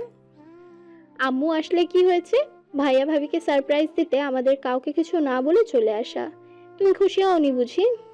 আমি খুশি হব না? এটা কি হতে পারে? মৌ তার মাকে জড়িয়ে ধরে। তা তুমি এখানে কি করছো? আসলে মা, ভাবিকে দেখতে আসছি। অনুকে বলে, এই যে আরিয়ানের বউ, এ হচ্ছে তোমার ননদ আর আমার মেয়ে। আমার মেয়ের থেকে দূরে থাকবে। তোমার মতো মেয়ের ছায়া পড়লে না জানি আমার মেয়েটা খারাপ হয়ে যাবে। এবার অনু দুহাত দিয়ে লেহেঙ্গা ধরে বলে, ওই ফুপু আম্মা, আমি আপনার কোন পাকাথানি মই দিয়েছি যে সারাবেলা আপনি আমার পেছনে লেগে থাকেন? কোন কালের শত্রুতা আমার সাথে আপনার? আল্লাহ আমাকে এই মহিলার ছেলের বউ ভাগ্যিস করেনি, তাহলে তো বাসর ঘরে গলায় দড়ি দিতে হতো। বাই দ্য ওয়ে, আপনার কোনো পোলা আছে নাকি খালি একটা মেয়ে? আরিয়ান এসে অনুকে ধরে বলে, ফুফুর ছেলে আছে, সে বাইরে থাকে, দেশে না। আর তুমি নিচে থাকা মানে বিশ্বযুদ্ধ। তাই বলে অনুকে কোলে করে নিয়ে চলে আসে। আমাকে নামিয়ে দিন, আপনার ফুফুরাজ 12টা বাজিয়ে দিয়ে আসি, বেয়াত্তপ মহিলা।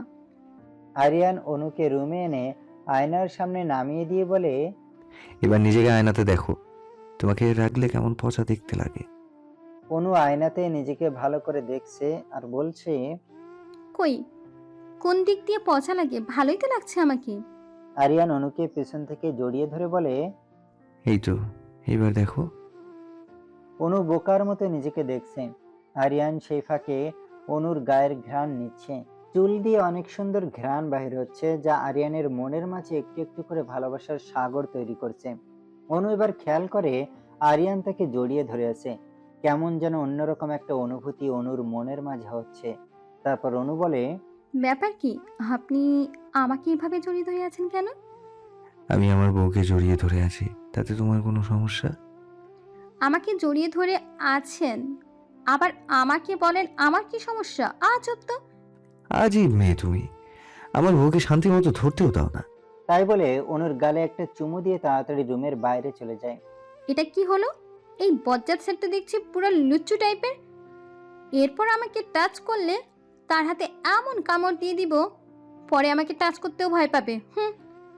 তারপর অনু ফ্রেশ হয়ে ড্রেস চেঞ্জ করে নিচে গিয়ে খাবার খেয়ে নিজেদের রুমে চলে আসে। আজ সারাদিন সবাই খুব ব্যস্ত ছিল, তাই যে যার মতো বিশ্রাম করতে নিজেদের রুমে চলে যায়। সবাই ক্লান্ত, তাই পুরো বাড়ি খুব তাড়াতাড়ি নীরব হয়ে গেছে। বাড়ির সবাই ঘুমিয়ে গেছে, অনুও ঘুমিয়ে গিয়েছে। আরিয়ান এসে খাটের নিচে বসে ঘুমন্ত অনুর চেহারা দেখছে। ঘুমন্ত অনুকে দেখে কি বলবে, এই মেয়েটা এতটা চঞ্চল, এতটা দুষ্টুমিতে ভরা যায় সারাদিন, যে কেউ তোমার সাথে থাকলে তোমাকে ভালোবাসবেই। আর আমি তোমাকে ভালোবাসবো না, তা কি করে হতে পারে? জানি না আমাদের ভালোবাসা পূর্ণতা পাবে কিনা। যদি তোমার ভালোবাসা আমার ভাগ্যে থাকে তাহলে পাবো। মনে মনে অনু আজ সকালে ঘুম থেকে উঠে দেখে আরিয়ান ঘরে নেই। তাড়াতাড়ি ফ্রেশ হয়ে নিচে গিয়ে দেখে আরিয়ান বসে মৌয়ের সাথে আড্ডা দিচ্ছে।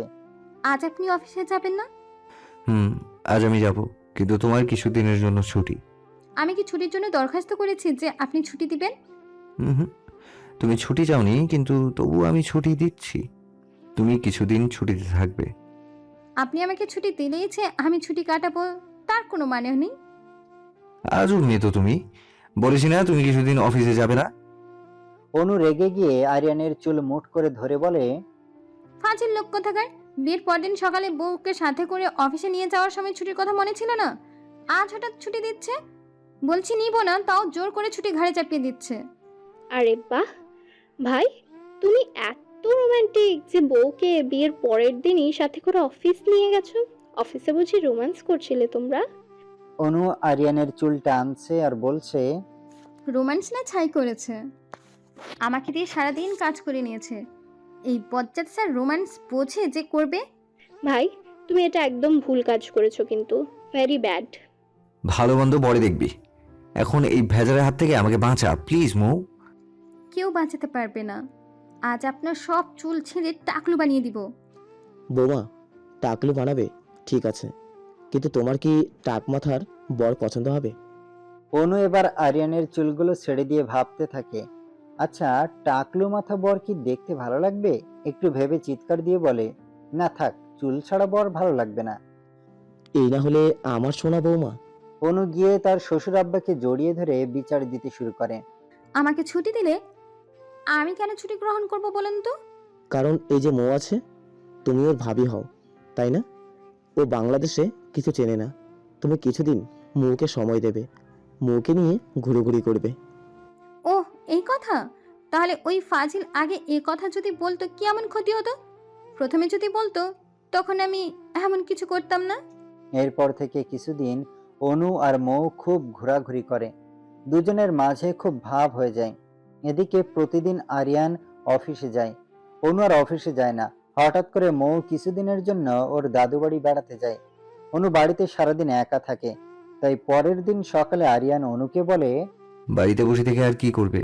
আজ থেকে আবার অফিসে আসতে পারো, তোমার যদি ইচ্ছে হয়। অনুও ভাবে এভাবে বাড়িতে একা থেকে কি করব, তার থেকে প্রতিদিন অফিসে যাওয়া ভালো। তাই অনুও রেডি হয়ে অফিসের উদ্দেশ্যে রওনা দেয়। অনু অফিসে এসে তো অবাক, কারণ অনুর কেবিনে একটা সেই রকম সুন্দরী আর মডার্ন স্টাইলিশ মেয়ে বসে আছে। অনুর তো মেয়েটাকে দেখে বাজ পড়েছে। এই মেয়ে, তুমি এখানে বসে কি করো? আমি এখানে? মানে কি? আমার স্থান ছাড়া কোথায় থাকবো? এটা তোমার জায়গা মানে? এটা তো এ অফিসের পিএম ডেস্ক। জি, আমি এই অফিসের নতুন পিএ। আজ 4-5 দিন হয়েছে জয়েন করেছি। কিভাবে সম্ভব? আমার সাথে ফাইজলামি হচ্ছে? পিএ থাকতে আবার নতুন পিএ? দেখুন ম্যাম, আমার সাথে অযথা ঝামেলা না করে আপনি আমাদের অফিসের বসের সাথে কথা বলে দেখতে পারেন। অনু আর কথা না বাড়িয়ে সোজা আরিয়ানের কেবিনে ঢুকে যায়। আরিয়ান অনুর চেহারা দেখে বুঝতে পারছে। আজ আমার কপালে শনি রবি সোম আছে। আরিয়ান অনুকে বলে, অফিসে এসে বসের কেবিনে প্রবেশ করার আগে যে অনুমতি নিতে হয় তা বুঝি আপনি ভুলে গেছেন? রাখ তোর অনুমতি। অনুমতি নিকুচি করি। আমি থাকতে নতুন পিএ কি করে অফিসে তো রাখছেন? ভুলে যাবেন না, এটা আমার অফিস। আমি আমার অফিসের জন্য যে কোনো সিদ্ধান্ত নিতেই পারি। তাই আমাকে না জানিয়ে নতুন পিএ রেখে দিতে পারলেন? খুব ভালো। তাহলে তো আর এই অফিসে আমার আসার কোনো প্রয়োজন দেখছি না। প্রয়োজন কেন থাকবে না? আপনি এই অফিসের সাধারণ কর্মচারী হয়ে কাজ করবেন, যে কাজের জন্য আপনি ইন্টারভিউ দিয়েছিলেন। ও, আমাকে এভাবে অপমান না করলেও পারতেন মিস্টার আরিয়ান চৌধুরী। এখানে অপমানের কি আছে? আমার অফিস, আমার সিদ্ধান্ত। Okay fine, I have no problem. আপনার সমস্যা থাকলে বা আমার কি? আমার মাথা মুন্ডু। আপনি থাকেন আপনার নতুন পিএকে নিয়ে, তাতে আমার কি? আর কিছু বলবেন? না হলে নিজের কাজে গিয়ে মন দিন। অনু সেখান থেকে হনহন করতে করতে সাধারণ কর্মচারীদের সাথে গিয়ে অফিসের কাজ করতে থাকে। অনুর আগে গজগজ করে আর আরিয়ানের 14 গোষ্ঠী উদ্ধার করতে থাকে। সালার পর জীবনে তুই সুন্দরী বউ পাবি না। আমিও থাকবো না তোর সাথে। তোর জীবনে বাচ্চাও হবে না। তোকে পাগলা কুত্তা কামড় দিবে, তোর 14টা ইঞ্জেকশন দিবে। আমার যে কি শান্তি লাগবে তখন ভাবা চায় না। আমার কলিজা ঠান্ডা হবে তখন। মনে মনে বিড়বিড় করে বলে। অনুর পাশের একজন বলে, আপনার কি কোনো সমস্যা? একা একা কি করছেন? আমি আমার পরে 14 গোষ্ঠীকে গালি দিচ্ছি। ম্যাম, আপনি কবে বিয়ে করলেন? আরে বইন, বিয়ে করি নাই তো গালি দিচ্ছি? বিয়ে করলে তো বরকে চুমা দিতাম, তাই না? তখন পাশ থেকে আরিয়ান বলে, বাহ, আপনি বুঝি আপনার বরকে সারাদিন চুমা দেন? বর নাই থাকলে 100% দিতাম। তা পরে দেখা যাবে। চুমা টুমা বাদ দিয়ে কাজে মন দিন। এটা অফিস, আপনার বেডরুম না। অনু কি বলবে বুঝতেছে না। খচ্চর যে এমন সময় এসে কথা শুনবে কে জানতো। আরিয়ানের পাশে থেকে ওর পিএ বলে, স্যার, এসব মেয়ের সাথে কথা বলে সময় নষ্ট করবেন না। চলেন, আমাদের মিটিং আছে। আরিয়ান আর পিএ চলে যাবার পর অনুর পাশের মেয়ে সুমি বলে, জানো অনু, স্যারের এই বিয়েটা না একদম আঠার মতো। স্যারের সাথে সব সময় লেগে থাকে। আর কি ন্যাকামি, দেখলে গা জ্বলে আমার। তুমি তো কয়দিন দেখো নাই, এখন দেখো কেমন লাগে। মেয়েটা পারলে স্যারের বউ হয়ে যায়। অনু বউ কথাটা শুনে বলে, থাক, ওই সব বড় লোকের বড় বড় ব্যাপার স্যাপার আমার বুঝবো না। তাই নিজেদের কাজে মন দে। অনু চুপচাপ থাকলে কি হবে, মনের মধ্যে ঠিকই একটা জিলাসি কাজ করতেছে। যতই হোক নিজের বর কিনা তার সামনে অন্য একটা মেয়ের সাথে ঘোরাঘুরি করবে, এটা কি সহ্য করা যায়? অনুরও তাই হয়েছে। সে রাগে দুঃখে কষ্টে আছে, কিন্তু এটা কেন হচ্ছে বুঝতেছে না। অফিস শেষে বাড়িতে এসে দেখে আরিয়ান এখনো আসে নাই। অনু তার শাশুড়ি মাকে বলে, আম্মা, আপনার ছেলে এখনো বাড়ি আসেনি। আরিয়ান তো এখনো আসে নাই, জানি না, হয়তো বাইরে কোনো মিটিংয়ে ফেসে গেছে। তুমি যাও, ফ্রেশ হয়ে খাওয়া দাওয়া করে নাও। অনু ফ্রেশ হয়ে নাস্তা পানি খেয়ে তো বসে আছে। আজ আরিয়ান আসলে খুব ঝগড়া করবে। এভাবে অপেক্ষা করতে করতে অনেক রাত হয়ে যায়, কখন যে ঘুমিয়ে যায় বুঝতে পারে না। আরিয়ান বাড়িতে এসে দেখে অনু খাটে হেলান দিয়ে বসে ঘুমিয়ে গেছে। আরিয়ান অনুকে কোলে করে সোজা করে শুয়ে দেয়, তারপর নিজেও অনুর পাশে ঘুমিয়ে যায়। এদিকে আরিয়ান অনুর আগে ঘুম ভেঙে দেখে অনুকে জড়িয়ে ধরে শুয়ে আছে। মনে মনে বলে, আল্লাহ, আমি যে এই ডেঞ্জারাস মেয়েকে জড়িয়ে ধরে ঘুমিয়ে গেছিলাম, কোনোভাবে যদি বুঝতে পারে তাহলে আমাকে আস্ত চিবিয়ে খাবে। অনু কিছু বুঝে ওঠার আগে আরিয়ান অনুর কপালে একটা চুমু দিয়ে ফ্রেশ হয়ে বাইরে চলে যায়। এদিকে অনু সকালে ঘুম থেকে উঠে দেখে আরিয়ান রুমে নেই। পরে নিচে গিয়ে জানতে পারে আরিয়ান তাড়াতাড়ি অফিসে চলে গেছে, ওর নাকি মিটিং আছে তাই। তারপর অনু অফিসে গিয়ে দেখে আরিয়ান আর তার পিএ দিশা বসে হাসি তামাশা করছে। তা দেখে অনু সহ্য না করতে পেরে আরিয়ানকে বলে, স্যার, আপনার না আজ মিটিং ছিল, তাহলে আপনি এখানে বসে ঠাট্টা তামাশা করছেন কেন? এই মেয়ে, সব কথার জবাবদিহিতা কি তোমাকে দিতে হবে? কে তুমি? অনু মনে মনে বলে, শাকচুন্নি, আমার যদি শুধু রাজ না থাকতো তাহলে আমি যে কে তা তোকে হাড়ে হাড়ে বুঝাই দিতাম। তোমরা চুপ করো, মিটিং ছিল, ক্যান্সেল হয়ে গেছে, আর কাজ কম তাই গল্প করছি। এবার তোমার কাজে যাও। অনু চলে যাচ্ছিল, তখন দিশা বলে, স্যার, মেয়েটার কি সমস্যা? সব কাজের মাঝে নাক গলাতে চলে আসে। কিসের এত অধিকার দেখাতে আসে আল্লাহ জানে। অনু দিশার কথাগুলো বসে বসে ভাবতে থাকে। সত্যি কি আমার কোনো অধিকার নেই, নাকি আমি নিজের হাতে সব অধিকার নষ্ট করছি? তারপর আবার ভাবে, আরে, আমি যদি স্যারের জীবন থেকে চলে যাই তখন তো স্যারের কাউকে লাগবে, হয়তো দিশা স্যারের জন্য পারফেক্ট। এভাবে বেশ কিছুদিন কেটে যেতে থাকে। অনু আরিয়ানের মাঝে হঠাৎ করে একটা দূরত্ব কাজ করতে শুরু করছে। আরিয়ান সারাদিন কাজের জন্য ব্যস্ত থাকে। অনুর সাথে আগের মতো আর ঝগড়া করে না। অনুর চোখের সামনে আরিয়ান সব সময় দিশার সাথে কাজ করে, কথা বলে, কিন্তু অনুর সাথে কথা বলে না। অনু এখনো বোঝে না আরিয়ান ওর সাথে কথা না বললে কেন এত খারাপ লাগে। কেন জানি একটা শূন্যতা কাজ করে। এটা বুঝি ভালো লাগা নয়তো ভালোবাসা, এই অনুভূতি মানে অনুর জানা নেই। অফিস শেষে বাড়িতে গেলেও এখন আরিয়ান আগের মতো অনুর সাথে ঠাট্টা তামাশা করে না। অনু কথা বলতে গেলেও আরিয়ান তার কাজের বাহানা দেয়। অনুর পুরো পৃথিবীটা যেন আজ কাল পুরো কালো মেঘে ঢাকা। কি জীবন আমার! কোথায় ছিলাম আর কোথায় এসেছি, সব কিছু শুধু আমার জন্য। আচ্ছা, আমি কি নিজের পৃথিবীটা নষ্ট করছি শুধু রাজের জন্য? উফ, কি হচ্ছে? এই রাজকে কি পাবো কোনো দিন, নাকি শেষে এই ক্রাশ খাওয়া বরটাকেও হারাবো? উফ, না জানি কপালে কি আছে। পরের দিন অনু অফিসে। অনুর আর ভালো লাগছিল না, নিজের মনের মাঝে খুব বেশি খারাপ লাগা কাজ করছিল। তাই ভাবে কিছুদিনের জন্য বাবার বাড়ি যাবে। তাই সে কাজ বাদ দিয়ে সোজা আরিয়ানের কেবিনের দিকে যেতে থাকে। তখন দিশা এসে বলে, স্যার ব্যস্ত আছে, এখন যাওয়া যাবে না। তা আমি বুঝবো, তোমাকে নাক ঘুমাতে হবে না। আমি স্যারের পিয়ে, আমি নাক না ঘামালে কে ঘামাবে শুনি? দেখ, তোমার সাথে কথা বলার কোনো ইচ্ছে নাই। তাই বলে দিশাকে সাইড করে আরিয়ানের কেবিনে চলে যায়। অনু আরিয়ানকে বলে, আমি কিছুদিনের জন্য বাবার বাড়ি যেতে চাই। যাবে তো যাও না, তোমাকে কি আমি পায়ে শিকল পরিয়ে রেখেছি? তোমার সব কিছুতে পুরো স্বাধীনতা আছে, যা খুশি করতে পারো। তোমার কোনো কাজে আমি বা আমার পরিবার কখনো বাধা দেবে না। আজ তো একটা সাধারণ কথা বলেছি, তার জন্য এত কথা বলার কি ছিল? একটু ভালোভাবেও তো বলা যায়। দেখতে পাচ্ছ না কাজ করছি, কাজের সময় ডিস্টার্ব করতে আসো কেন? এটা আমার অফিস, তোমার বাবা বাড়ি না, ওকে?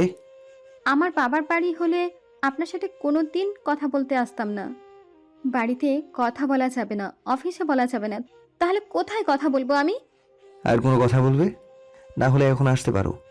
তোমার আজাইরা প্যাচাল শোনার ইচ্ছা আমার নেই। অনু আর কোনো কথা না বলে নিজের কাজে চলে যায়। সারাদিন মন খারাপ করে কাজ শেষ করে, তারপর সোজা নিজের বাবার বাড়ির উদ্দেশ্যে চলে যায়। দুজনের মাঝে তখন তৃতীয় কেউ আসে, সম্পর্ক সবসময় খারাপ হবে, এটাই প্রকৃতির নিয়ম। যাক, অনু বাবার বাড়ি যাচ্ছে, জানি না সামনে আরো কত কি হবে। অনু তো বাবার বাড়িতে চলে আসে। অনুর মা অনুকে দেখে দৌড়ে গিয়ে মেয়েকে জড়িয়ে ধরে, তারপর কোনো কথা না বলে পেছনে খুঁজে বলে, জামাই কোথায় রে অনু? অনু রেগে বলে, আমি আমার বাবার বাড়ি আসছি, পরের ছেলেকে কি দরকার? কি যে বলিস রে তুই, জামাই ছাড়া বিয়ের পর প্রথম কেউ একা আসে? আজব কাহিনী তো। আমি এতদিন পরে আসছি তাতে তুমি খুশি না? এই তুমি আমার নিজের মা তো নাকি অন্য কিছু, তাতে আমার সন্দেহ হয়। আজব মা তুমি, মেয়ে আসছে কেমন আছে দুইটা ভালো মন্দ কথা বলবে তা নয়, আচারে প্যাচাল শুরু করে দিয়েছো। বিয়ের আগে বিয়ে বিয়ে করে মাথা খেয়ে ফেলেছিলে, এখন জামাই জামাই করে মাথা খারাপ করে দিচ্ছ। কেন যে ছেলের শ্বশুর বাড়ি আসার সময় নেই তাকে নিয়ে কেন পড়ে থাকো? আবির বুঝতে পারছে তার বোনের মন ভালো নেই, না হলে কখনো এমন কথা বলতে পারতো না। আবির সোজা গিয়ে নিজের বোনকে জড়িয়ে ধরে বলে, আরে আমার অনুমনু, এত কথা বলতে নাই, চুপ করো মনু পাখি প্লিজ। অনু তার ভাইকে জড়িয়ে ধরে কান্নাকাটি শুরু করে দেয়। আবির বোনকে কান্না করতে দেখে নিজেকে কন্ট্রোল করতে পারে না, তবুও কন্ট্রোল করে। আবির অনুকে বলে, কি হয়েছে আমার অনুমনু পাখিটার? এমন করে কখনো তো কান্না করে না আমার বোনটা। অনু কান্না করতে করতে বলে, ভাইয়া, আমার সব কিছুতে বিষাদ মনে হয়, কোনো কিছু ভালো লাগে না। জীবনের সব রঙগুলো মনে হয় হারিয়ে যাচ্ছে, জানি না কেন এমন হচ্ছে আমার। আবির বুঝতে পারছে অনুর মনের মাঝে হয়তো কোনো এলোমেলো ঝড় বইছে, তা না হলে তার বোন কোনোদিন এমন করে কান্নাকাটি করতো না। তারপর আবির অনুকে বলে, জানিস তো তোর জন্য কত চকলেট কিনে রাখছি, এমন করে কান্নাকাটি করলে সেসব চকলেট কে খাবে? আমার কলিজা পাখিটা। অনু চোখ মুছে ঠোঁটে একটা মলিন হাসি নিয়ে বলে, আমি ছাড়া কি তোমার আর কোনো বোন আছে যে সে খাবে? আবির অনুর চোখের পানি মুছিয়ে বলে, যাও আগে ফ্রেশ হয়ে আসো তারপর। অনু চকলেটের লোভে তাড়াতাড়ি নিজের রুমে গিয়ে ফ্রেশ হয়ে নিচে এসে বলে, কই রে ভাইয়া, আমার চকলেট কোথায়? আবির অনুর হাত ধরে নিয়ে গিয়ে ডাইনিং টেবিলে বসিয়ে নিজের হাতে খাবার খাইয়ে দেয়। তারপর অনুর হাতে একটা বড় বক্স চকলেটের ধরিয়ে দেয়। অনু তো চকলেট পেয়ে ভাইকে জড়িয়ে ধরে, তারপর নিজের রুমে চলে যায়। অনু তার খাটের পাশে টেবিলের উপর বক্সটা রেখে নিজের বারান্দাতে গিয়ে চুপচাপ দাঁড়িয়ে থাকে। এদিকে আরিয়ান বাড়িতে এসে দেখে অনু রুমে নেই। তার বুঝতে একটু দেরি হয় না যে অনু বাবার বাড়ি চলে গেছে। আরিয়ান রাতে খাবার খেতে নিচে আসে, তখন ওর বাবা জিজ্ঞেস করে, বৌমা কোথায় গিয়েছে? বাবা, অনু তার বাবার বাড়িতে গেছে। তা সে একা গেছে নাকি? তুমি তাকে রেখে আসতে গিয়েছিলে? অনু একা তার বাবার বাড়িতে গিয়েছে। বাহ, দারুণ! এমন শিক্ষা আমরা তোমাকে দিয়েছি বুঝি। ওকে, তো আমরা কোনো শিক্ষা দিতে পারি নাই। 10 বছর বাইরে থেকে এসে বিয়ে করেছে, সে এসবের কিছুই বুঝে না। তুমি ঠিক বলেছ। একটা মেয়েকে বিয়ে করার পর তাকে বাবার বাড়ি একা যেতে দেয়, তার থেকে বেশি কিছু আশা করাটাই বেকামি। আমার অনেক কাজ ছিল, নিজের কাজ ফেলে রেখে তো আর শ্বশুর বাড়ি গিয়ে পড়ে থাকতে পারি না। ভাইয়া, এটা কেমন ধরনের কথা বলছো? বিয়ে করলে বোর বাবা মাকে নিজের বাবা মার মতো ভাবতে হয়। তুই তো এখনো বিয়েই করিসনি, তাহলে অযথা জ্ঞান দিতে আসবি না। আমি এখানে কারো জ্ঞান নিতে আসিনি, তাই বলে নিজের রুমে চলে যায়। ছেলেকে অন্যের ভরসাতে ছেড়ে দিয়েছি বলে আজ ছেলেটা আমার অমানুষ হয়ে গেছে।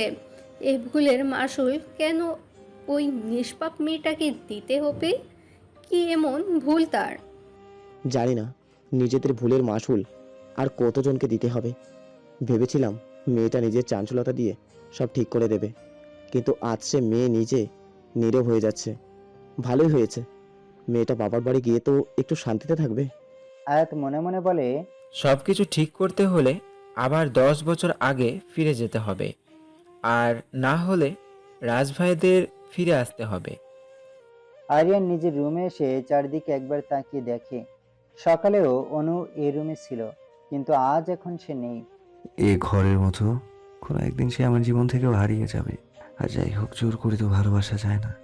পরের দিন সকালে আরিয়ান তাড়াতাড়ি অফিসে চলে যায়, কারণ সে অনুকে অফিসে দেখতে পারবে সে আশায়। কিন্তু অফিসে এসে আরিয়ানের সে আশার মুখে পানি ঢেলে দেয় অনু।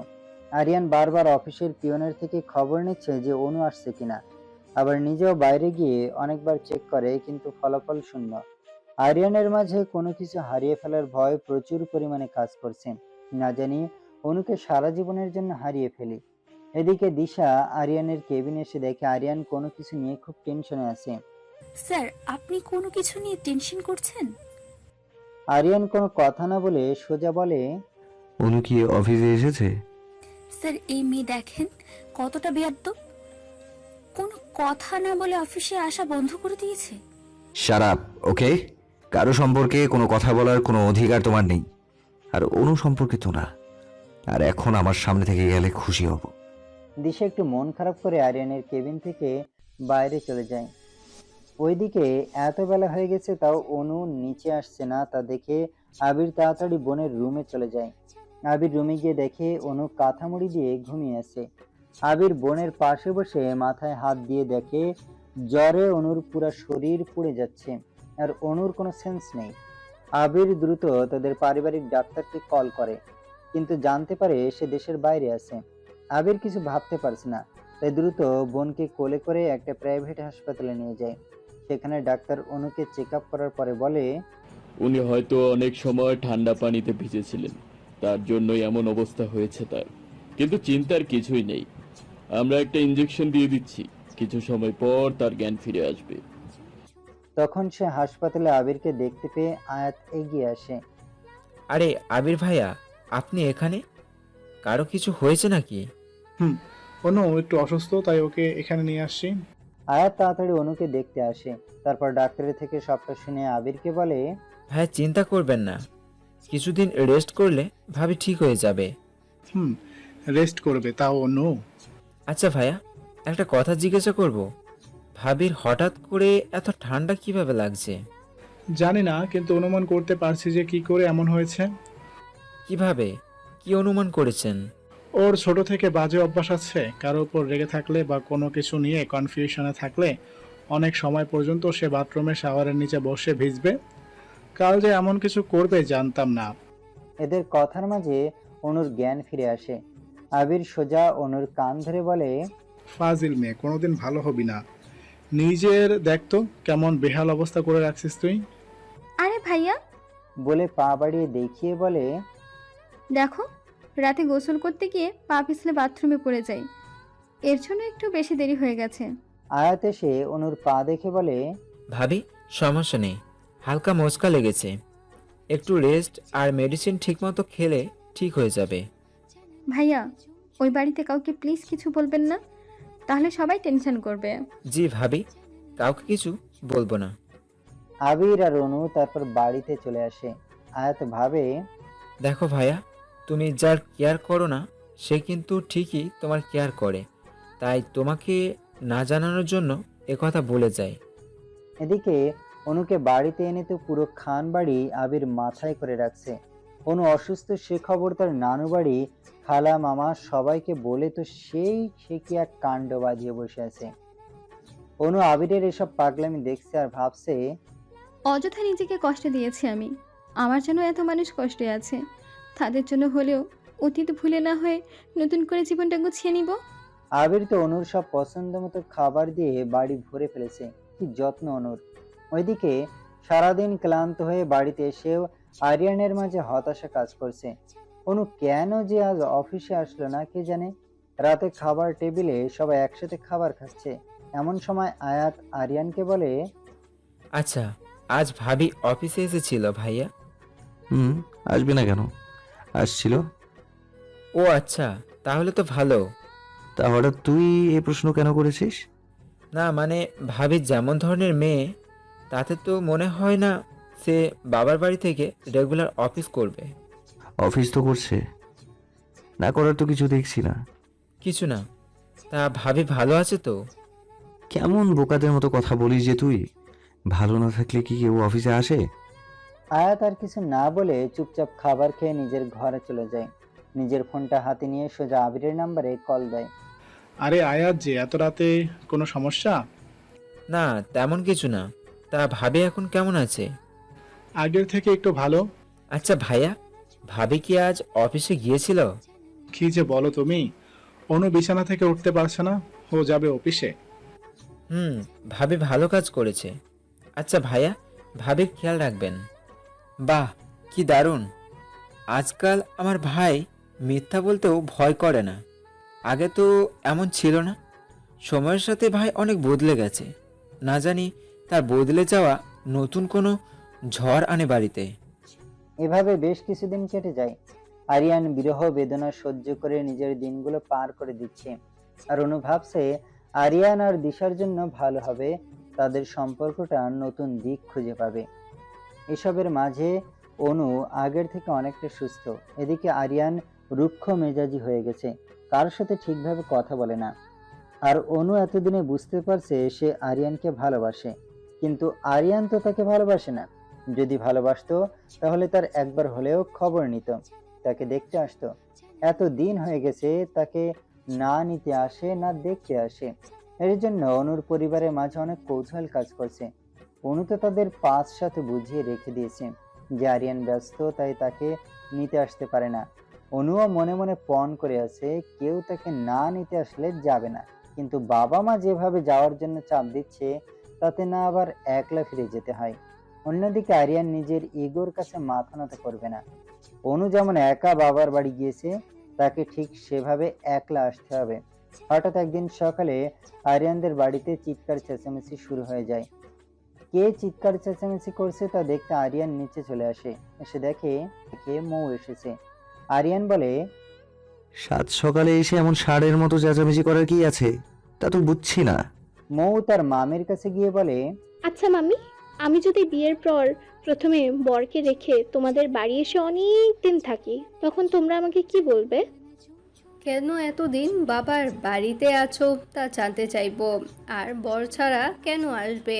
বিয়ের পর বরকে সাথে করে বাবার বাড়ি আসতে হয়, তাহলে সে বাড়ির সবাই অনেক খুশি হয়। মামি, এই কথা তোমার এই গোবর গণেশ ছেলেকে বোঝাও। একে তো বউ বাবার বাড়ি একা গেছে, তার উপর তার সাথে না করে যোগাযোগ, না তাকে আনতে চাই। এবার আরিয়ান বলে, যে একা গেছে সে একা আসতে পারবে, এবারের রাস্তা সে ভালো মতো চেনে, তাই তোকে চিন্তা করতে হবে না। বাহ, কি গর্বের কথা! আমার তো পরাণ জুড়িয়ে গেছে। মামি, তোমার পরাণ জুড়িয়ে যায়নি তোমার বড় ছেলের মুখে এমন কথা শুনে? আমার তো লজ্জায় মাথা নিচু হয়ে যাচ্ছে। এমন ছেলে আমার, কি কপাল করে এ ছেলেকে পেয়েছি ভাবা যায়? ভাইয়া, ইগো থাকা ভালো, তাই বলে এত বেশি ইগো থাকা ভালো নয়। এখানে ইগোর কি দেখেছিস তুই যে এ কথা বলছিস? ভাইয়া, তোমার প্রতিটা কথার মাঝে বোঝা যাচ্ছে কি পরিমাণ ইগো, জানো তো? ভাইয়া, ইগো থাকা ভালো, কিন্তু কোনো সম্পর্কের মাঝে ইগো রাখতে নেই, তাহলে সেই সম্পর্কটা নষ্ট হয়ে যায় তাড়াতাড়ি। ইগোর কিছুই নেই, যে একা গেছে সে একাই চলে আসবে। বিয়ের পর ভাবিকে তোমার সাথে করে বাবার বাড়ি নিয়ে যাবার কথা ছিল, কিন্তু তুমি আমার মায়ের কথা শুনে সে কাজটা করো নাই। তারপর ভাবির বাবার বাড়ি থেকে একা গিয়েছে। তোমার উচিত ছিল তাকে বাবার বাড়ি থেকে সাথে করে নিয়ে আসা, কিন্তু তুমি সে কাজ না করে উল্টে তাকে দোষ দিচ্ছ। আরিয়ান চুপ করে শুনছে। জানো তো ভাইয়া, সেখানে কিন্তু ভাবি হয়তো তোমার অপেক্ষায় আছে যে তুমি তাকে সাথে করে আনতে যাবে, কিন্তু আফসোস তার সে আশায় তুমি জল ঢেলে দিচ্ছ। তারপর ভাবি কেমন আছে একবারও তার খবরও তুমি রাখো নাই। বাবার বাড়িতে যখন আছে, ভালো ছাড়া খারাপ কেন থাকতে যাবে? ভাইয়া, তোমার মাঝে এত ইগো আগে জানতাম না, এখন দেখছি। ভাবি যে অসুস্থ ছিল সে খবর তুমি রাখো, সে খবর তোমার জানার তো কোনো প্রয়োজনই নেই, না? আরিয়ান অনু অসুস্থ সে কথা শুনে একটু কষ্ট পায়। আহারে, এখন কি করব আমি মনে মনে। বৌমা অসুস্থতা সে খবর পর্যন্ত আমার ছেলে জানে না। বাহ, কি দারুণ কথা। আচ্ছা, মেয়েটা তোর কোনো পাকা ধানে মই দিয়েছে যে বিয়ে করে এভাবে কষ্ট দিচ্ছিস তাকে? আরিয়ান আজ মাথা নিচু করে দাঁড়িয়েছে। বাবা, তোমার মনে আছে সেদিন ভাবি যাওয়ার পর ভাইয়ের কাছে জিজ্ঞাসা করেছিলাম যে ভাবি কি অফিসে এসেছে? ভাই তো সেদিন ডাহা মিথ্যা কথা বলে দিয়েছে। হ্যাঁ, তোর ভাবি তো অফিসে প্রতিদিন আসে। সেদিন যদি ভাইয়া মিথ্যাটা না বলতো তাহলে হয়তো সেদিন জানতে পারতো যে ভাবি অসুস্থ।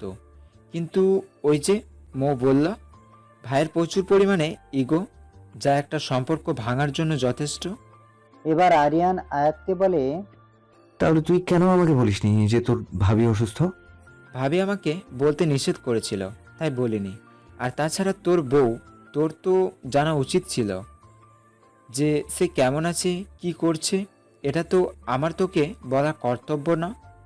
তাই বলে অসুস্থ হবার খবরটা আমাকে বলবি না? উফ, সেদিন তোমার বলা মিথ্যে কথার জন্য আমি আমার কাছে থাকা তথ্য বলি নাই। আরিয়ান আর কিছু বলে নাই। কি বা সে বলবে, তার কোনো মুখ নেই। আমি কিছু জানি না, তুই বৌমাকে আজ বাড়িতে সাথে করে আনবি। তা না হলে আর এই বাড়িতে তোর আসতে হবে না। বাবা, এমন কথা বলো না। তুমি তো বৌমার বাড়িতে আমাদের সম্মান নষ্ট করে দিয়েছো, তারপর কোন মুখে বাবা ডাকতে আসো আমাকে? যাও, নিজের ভুল সংশোধ করো, আগে তারপর বলতে আসবে। আরিয়ান সোজা নিজের রুমে গিয়ে রেডি হয়ে অফিসে চলে যায়। অফিসে সারাদিন অনুর কথা চিন্তা করে কেটে যায়। বিকালে তাড়াতাড়ি কাজ শেষ করে এক বুক সাহস নিয়ে আরিয়ান চৌধুরী তার শ্বশুর বাড়ির উদ্দেশ্যে রওনা দেয়। শ্বশুর বাড়ি তো খালি হাতে যাওয়া যায় না, তাই সবার জন্য গিফট আর ফল মিষ্টিও কিনেছে। এদিকে অনুদের বাড়িতে আরিয়ানকে দেখে তো আবিরের মা বাবা দুজনে সেই খুশি, জামাই আসছে তাদের। আরিয়ানের হাত থেকে সবকিছু অনুর বাবা রহিমার হাতে দেয় ভেতরে রাখার জন্য। অনুর মা রহিমাকে বলে, এটা আমাদের অনুর বর। মার্শাল্লাহ, আমাগো অনু আম্মাজানের বরটা তো সেই সুন্দর গো। আবির আরিয়ানকে সাথে করে এনে ড্রয়িং রুমে বসে। তারপর অনুর মা কি করবে, কি খাওয়াবে সেই চিন্তায় ব্যস্ত হয়ে যায় রান্নাঘরে। আরিয়ান, আবির আর শ্বশুর তিনজন বসে গল্প করছে। আরিয়ান অনেক সময় ধরে খেয়াল করছে অনুকে দেখা যাচ্ছে না, ব্যাপারটা কি? আবির বুঝতে পারছে আরিয়ান অনুকে খুঁজছে, তাই সে বলে অনু একটু বাইরে গেছে, আসতে রাত হবে। আরিয়ান তো শুনে বলে, তাহলে আজ আমি আসি, কাল এসে অনুকে সাথে করে নিয়ে যাব। জামাই, কি কথা বলো যে তুমি? আজ তোমাকে আমাদের বাড়িতে থাকতে হবে। আবিরও তার বাবার কথার সাথে তাল মিলিয়ে বলে, আসছো যখন আজ থেকে যেতে হবে। আরিয়ান আর তাদের না করতে পারে না। আবির আরিয়ানকে নিজের সাথে ওর রুমে নিয়ে গিয়ে কিছু ড্রেস দেয়, তারপরে আরিয়ান ফ্রেশ হয়ে নিচে আসে। রাতে তো আবিরের মা জোর করে আরিয়ানকে বেশি বেশি খাবার খাওয়ায়, জামাই বলে কথা। আরিয়ানের তো অবস্থা খারাপ, জামাই আদর এত বারবার খেতে নাই, পেটে সমস্যা হবে মনে মনে বলে। তারপর আবির আরিয়ানকে বলে, তুমি এখন অনুর ঘরে বিশ্রাম করো, এই তো অনু রাস্তায় চলে আসবে। আসলে ও বান্ধবীর বাড়িতে গেলে আমাদের কথা ভুলে যায়।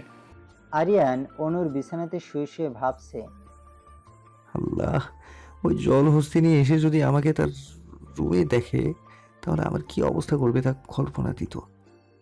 এখন খুব টেনশন হচ্ছে, এখানে থেকে বিপদে পড়ে গেছি, আল্লাহ বাঁচাও আমাকে। অনু বাড়িতে আসার পর আরিয়ানের কি হাল হবে তা আপনারা ভাবতে থাকেন, আমি এসবের মাঝে একদম নাই। রাতে হয়তো আপনাদের জন্য সারপ্রাইজ থাকবে, শিওর না কিন্তু। অনু বাড়িতে এসে দেখে আজ পুরো বাড়ি কেমন জানি নীরবতা পালন করছে। রহিমা খালা দরজা খুলে দিয়েছে, সেও কিছু বলছে না, শুধু মিট মিট করে হাসছে। কি গো খালা, এত হাসির কারণ, রহস্য কি? কিছু না আম্মাজান, আপনি রুমে যান, আমি ঘুমিয়ে গেলাম। আমি আমার রুমে যাব তো এত মাইকিং না করে বললেও তো চলবে। তাই বলে সে হনহন করে নিচের রুমে চলে যায়। রুমের লাইট জ্বালিয়ে অনু সোজা ফ্রেশ হতে বাথরুমে চলে যায়। ফ্রেশ হয়ে বিছানার দিকে যাবার সময় দেখে আরিয়ান। অনু তো অবাক। আরিয়ান অনুকে দেখে হাই বউ বলে। অনু চমকে ওঠে, নিজের চোখ দুটো ভালো করে কষলে আবার তাকিয়ে দেখে না, এখনো বিছানাতে আছে আরিয়ান। এবার অনু নিজের হাতে জোরে চিমটি কাটে, উহ করে ওঠে।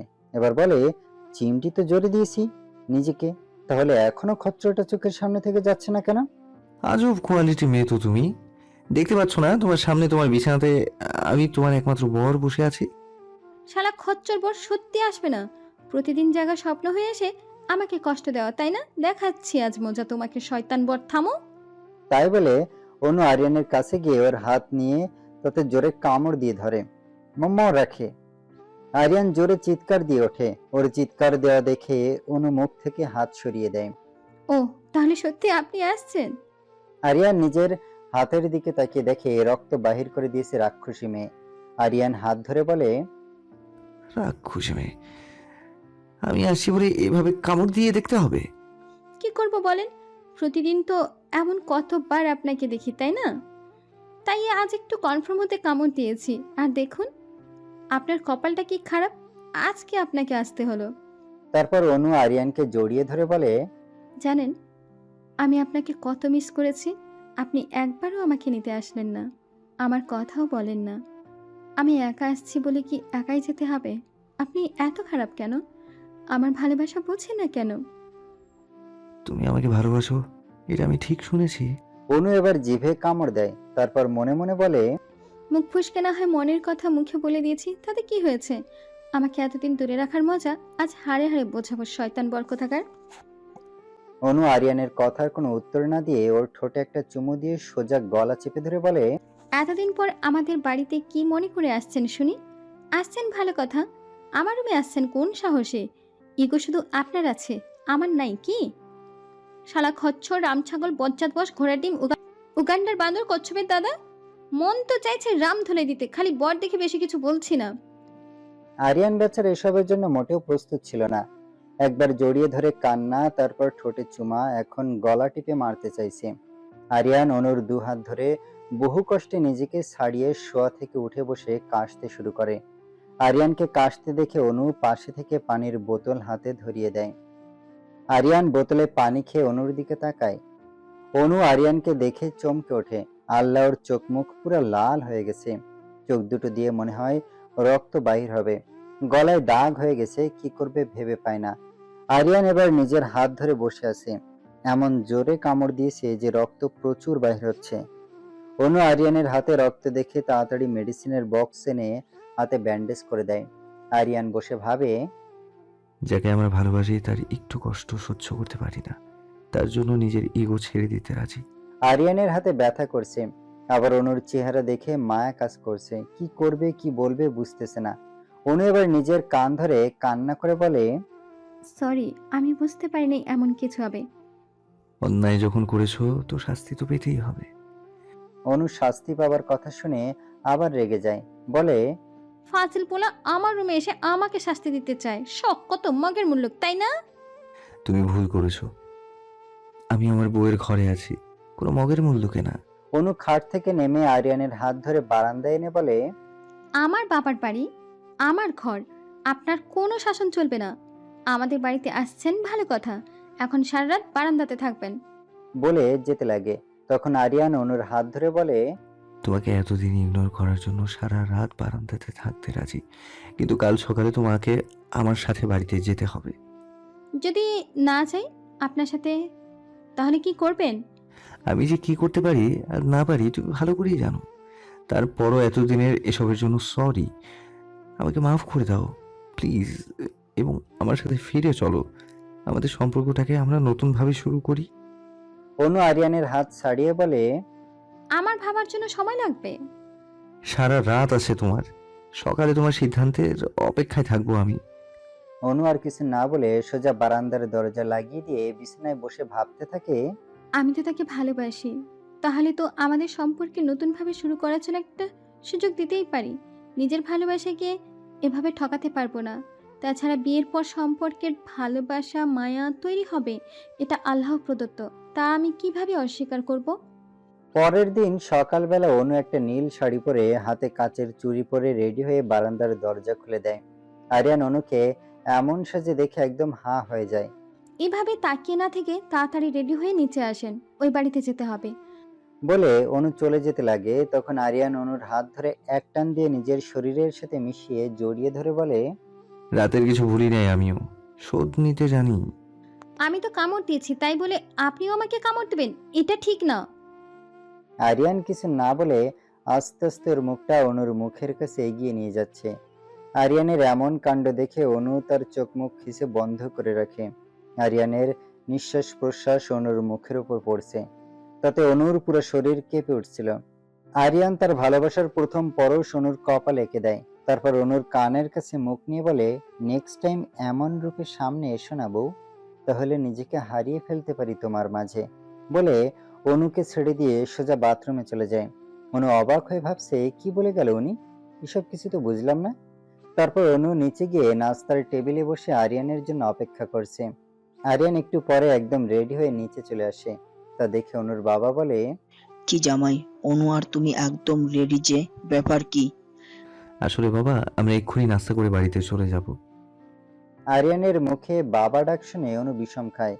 আরিয়ান তাড়াতাড়ি অনুকে এক গ্লাস পানি এগিয়ে দেয়। সে কি বাবা, আজ তোমরা চলে যাবে? তা কি করে হয় বলো তো? মা চিন্তা করবেন না, আবার সময় পেলে আমি আর অনু চলে আসবো। তারপর নাস্তা করতে গিয়ে আরিয়ানের হাতে ব্যান্ডেজ দেখে বাবা বলে, বাবাজি, তোমার হাতে ব্যান্ডেজ হাট কাটছে কি করে? আরিয়ান অনুর দিকে তাকিয়ে বলে, রাতে পানি খেতে গিয়ে গ্লাস ভেঙে কেটে গেছে। অনু মনে মনে বলে, আল্লাহ বাঁচালো। আমি তো অনুমায়ের ঘরে কোনো কাচের গ্লাস ভাঙা পাইনি।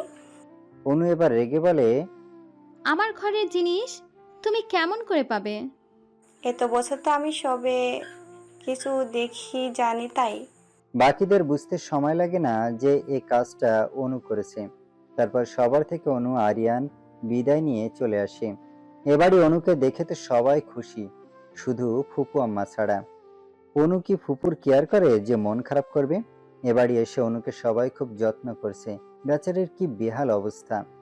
মেয়েটা যার চিন্তায় এ অবস্থা করেছে সেটাও ঠিকঠাক আছে। এভাবে অনুর কয়েকদিন বেশ মান অভিমান করে কেটে যায়। কয়েকদিন অনুকে অফিসে যেতে হয় না। একদিন অনু ভাবে, আজ আমি আমার মনের কথা আরিয়ানকে বলবো। যেই ভাবা সেই কাজ। বিকালবেলা সে সুন্দর করে রেডি হয়ে বসে আছে। হঠাৎ মৌ এসে বলে, আরে ভাবি, ভাইয়ার আসার দেরি আছে, তুমি আমার সাথে আসো, তোমার বিয়ের সব ছবি দেখবো। অনুও খুশি মনে মৌয়ের সাথে ছবি দেখতে রুমে চলে যায়। রুমে গিয়ে দেখে এক গাদা ছবির অ্যালবাম রাখা।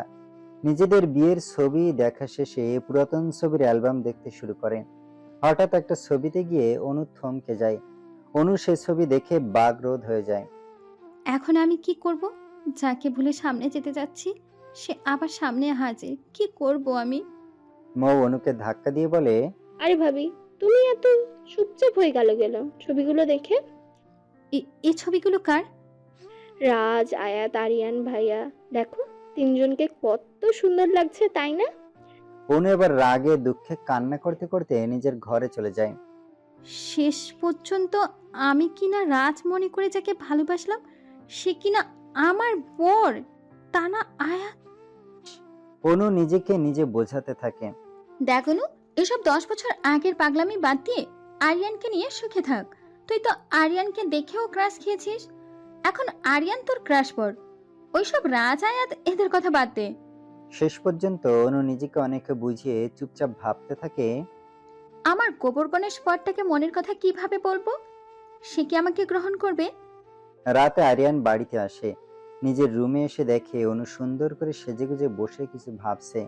কি ব্যাপার, তোমাকে কি আজ ছেলেপক্ষ দেখতে আসবে নাকি, যে এত সুন্দর করে সেজেগুজে বসে আছো? আচ্ছা, ছেলেপক্ষ দেখতে আসলে বুঝি মেয়েরা সাজে? আপনি বোধহয় ভুলে গেছেন আমি বিবাহিত। তোমাকে দেখে কেউ বলবে না তুমি বিবাহিত, তোমার আবার বিয়ে দেয়া যাবে। ভালো কথা, ছেলে খুঁজুন, যে আমার বউয়ের বিয়ে দিব, সুপাত্র চাই। কথাটা কিন্তু খারাপ বলনি। তুমি যখন রাজি তখন আমি ছেলে খুঁজতে পারি। অনু ছুটে গিয়ে আরিয়ানের বুকের উপর কিল ঘুষি দিতে থাকে আর বলে, ফাজিল ছেলে, ফাইজলামি নাকি আমাকে অন্য কারোর সাথে বিয়ে দিবে?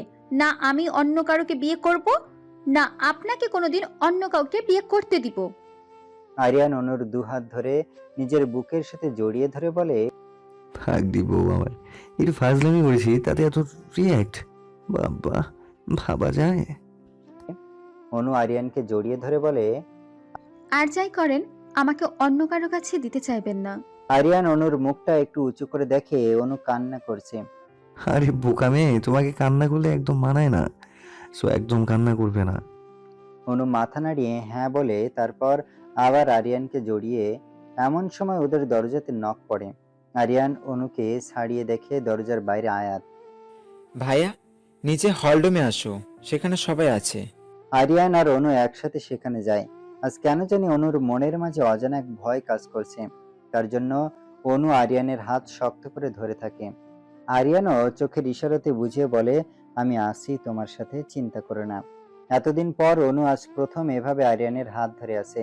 ওর মনে হচ্ছে পৃথিবীর সবচেয়ে নিরাপদ দুটি হাত তার হাতের মাঝে।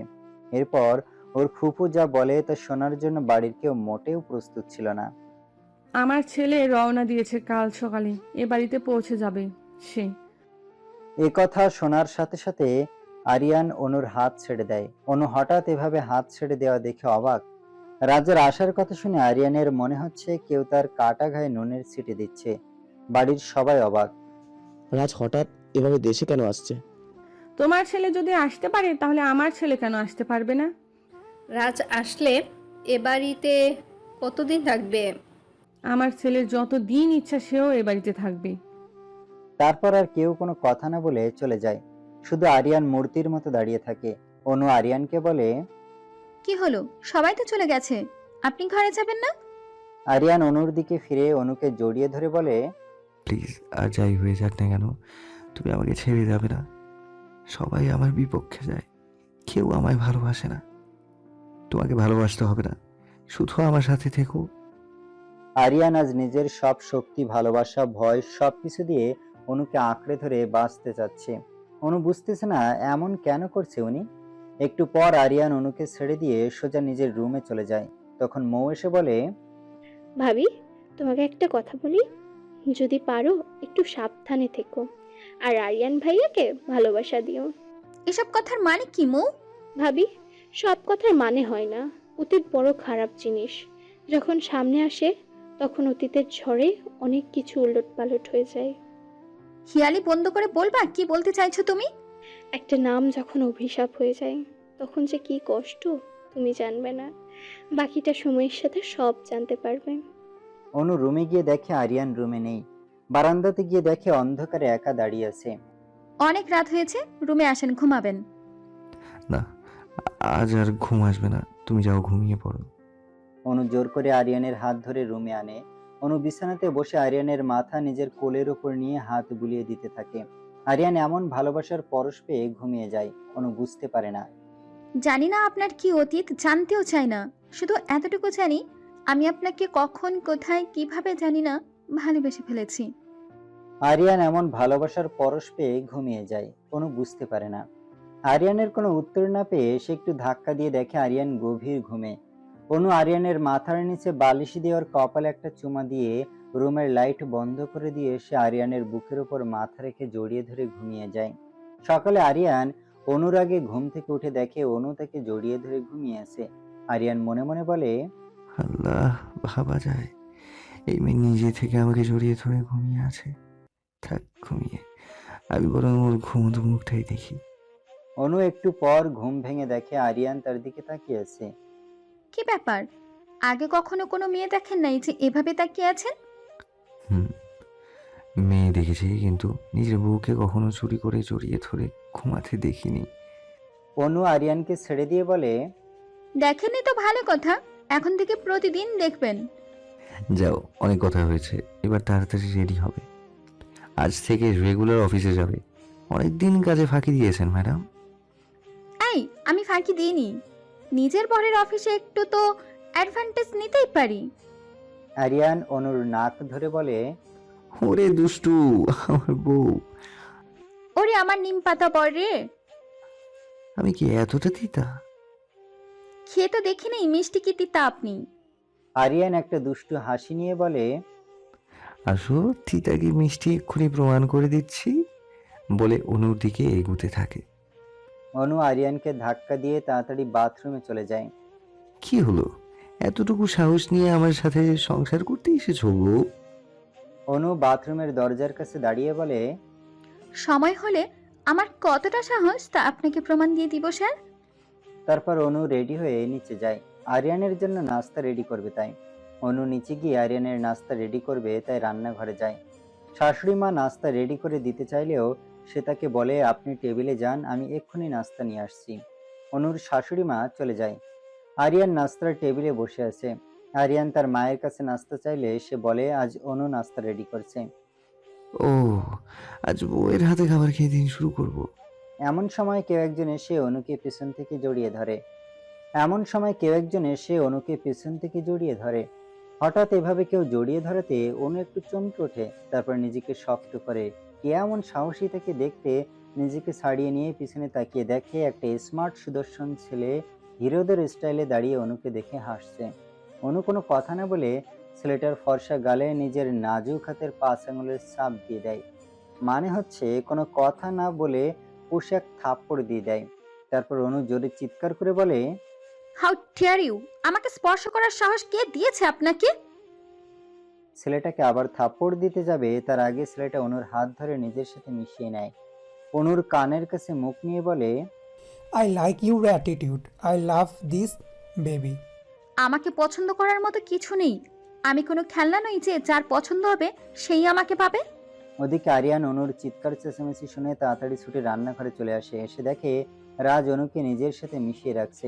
অনু নিজের পা দিয়ে রাজের পায়ে জোরে একটা লাথি দিয়ে দেয়। তার জন্য রাজ অনুকে ছেড়ে দেয়। অনু সামনে আরিয়ানকে দেখে ছুটে গিয়ে আরিয়ানকে জড়িয়ে ধরে কান্না করে। আরিয়ান চিৎকার করে বলে, তোর সাহস কি করে হয় অনুর সাথে খারাপ ব্যবহার করার? রাজের যা কিছু সব কিছু তো আমার, তাই না? আর তোর বইয়ের উপর তো আমারও অধিকার আছে। এমন সময় সবাই সেখানে চলে আসে, কি হয়েছে জানতে চায়। রাজ আসতে না আসতে ওর খারাপ রূপ দেখাতে শুরু করেছে, আর ও ভুলে গেছে আমার সবকিছুতে ওর অধিকার থাকলেও অনুর ওপর কোনো অধিকার নেই। রাজ, এটা ভুলে যাবে না যে তোমরা আর ছোট নেই, বড় হয়ে গেছো। এখন আর তোমাদের ভুলের জন্য ছোট শাস্তি দেওয়া হবে না। আচ্ছা রাজ, ভাই আসলো কখন? আর অনুভাবীকে চিনল কিভাবে? আমি সেদিন ভাইয়া ভাবির বিয়ের ছবি রাজ ভাইয়াকে পাঠিয়ে দিয়েছিলাম। আরিয়ান একটা রাগী লুক নিয়ে মৌয়ের দিকে তাকিয়ে থাকে। মনে হয় পারলে এক্ষুনি মৌকেও রাগী চোখ দুটো দিয়ে গিলে খাবে। আরিয়ানের রাগী চোখ দুটো দেখে মৌ খুব ভয় পেয়ে যায়। ফুপু এসে বলে, আমার ছেলে ভোরে আসছে আর রাজ দেবর হয় ভাবির সাথে একটু ফাইজলামি করেছে, তাতে কি এমন হয়েছে? আপনার ছেলেকে বলে দিবেন আমার থেকে দূরত্ব বজায় রাখতে, না হলে একদম মাটির নিচে গুম করে দিব, তখন খুঁজেও পাবেন না। তোমার তো সাহস কম না, আমার সামনে আমার ছেলেকে হুমকি দিচ্ছ। এই অনু কাউকে হুমকি দেয় না, যা বলে তা করার ক্ষমতা রাখে। ভুলে যাবেন না আমি খান বাড়ির মেয়ে আর চৌধুরী বাড়ির বউ এখন। উফ মা, একটা সাধারণ মেয়ের কথায় তুমি এভাবে সিনক্রেট করো না তো। চলো চলো তো, পরের কাহিনী পরে দেখা যাবে। আরে তোর বউটা কিন্তু আমার সেই পছন্দ হয়েছে। তাছাড়া রাজের সব কিছুই পাবে, এটাই নিয়ম। রাজের এই কথাগুলো মনে হয় আরিয়ানের গায়ে একদম কাটা দেওয়ার মতো লাগছিল। আরিয়ান সেখান থেকে সোজা অনুকে নিয়ে রুমে চলে আসে। অনুকে জড়িয়ে ধরে বলে, একদম ওই রাজের থেকে দূরে থাকবে, আমার সাথে সব সময় থাকবে। তোমার ছায়াটাকেও আমার থেকে দূরে করবো না। আমাকে নিয়ে এত ভয় করতে হবে না। আর এত কেয়ার কেন গো পড়শোনা? আরিয়ান আজ বলে, কারণ আমি নিজে থেকে বেশি ভালোবাসি তোমাকে। জানি না কখন কিভাবে তোমাকে ভালোবেসে ফেলেছি আমি। অনু তো মনে মনে সেই খুশি।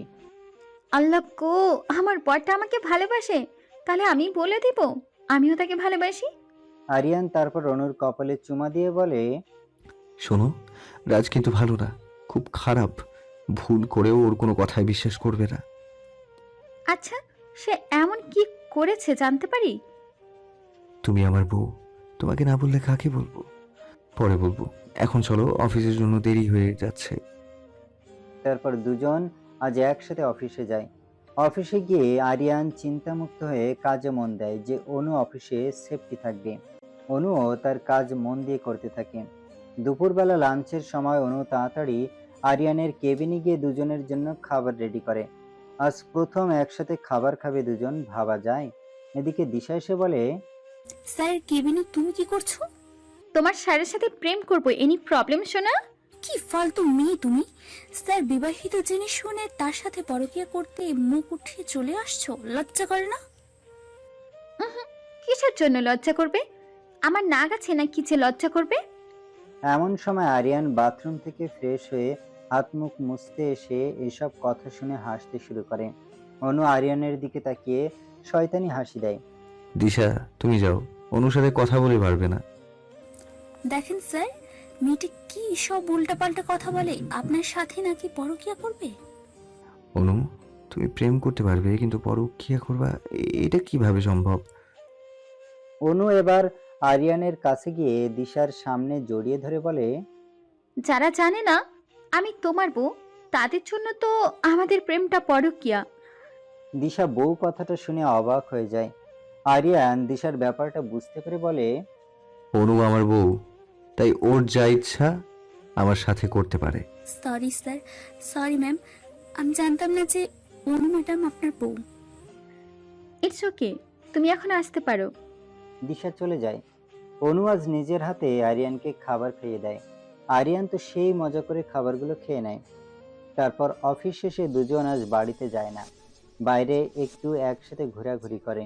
আরিয়ান রাস্তা ধারে গাড়ি পার্ক করে অনুকে ফুচকা খাওয়ায়, আইসক্রিম, ঝালমুড়ি সব কিছু দুজন একসাথে খায়।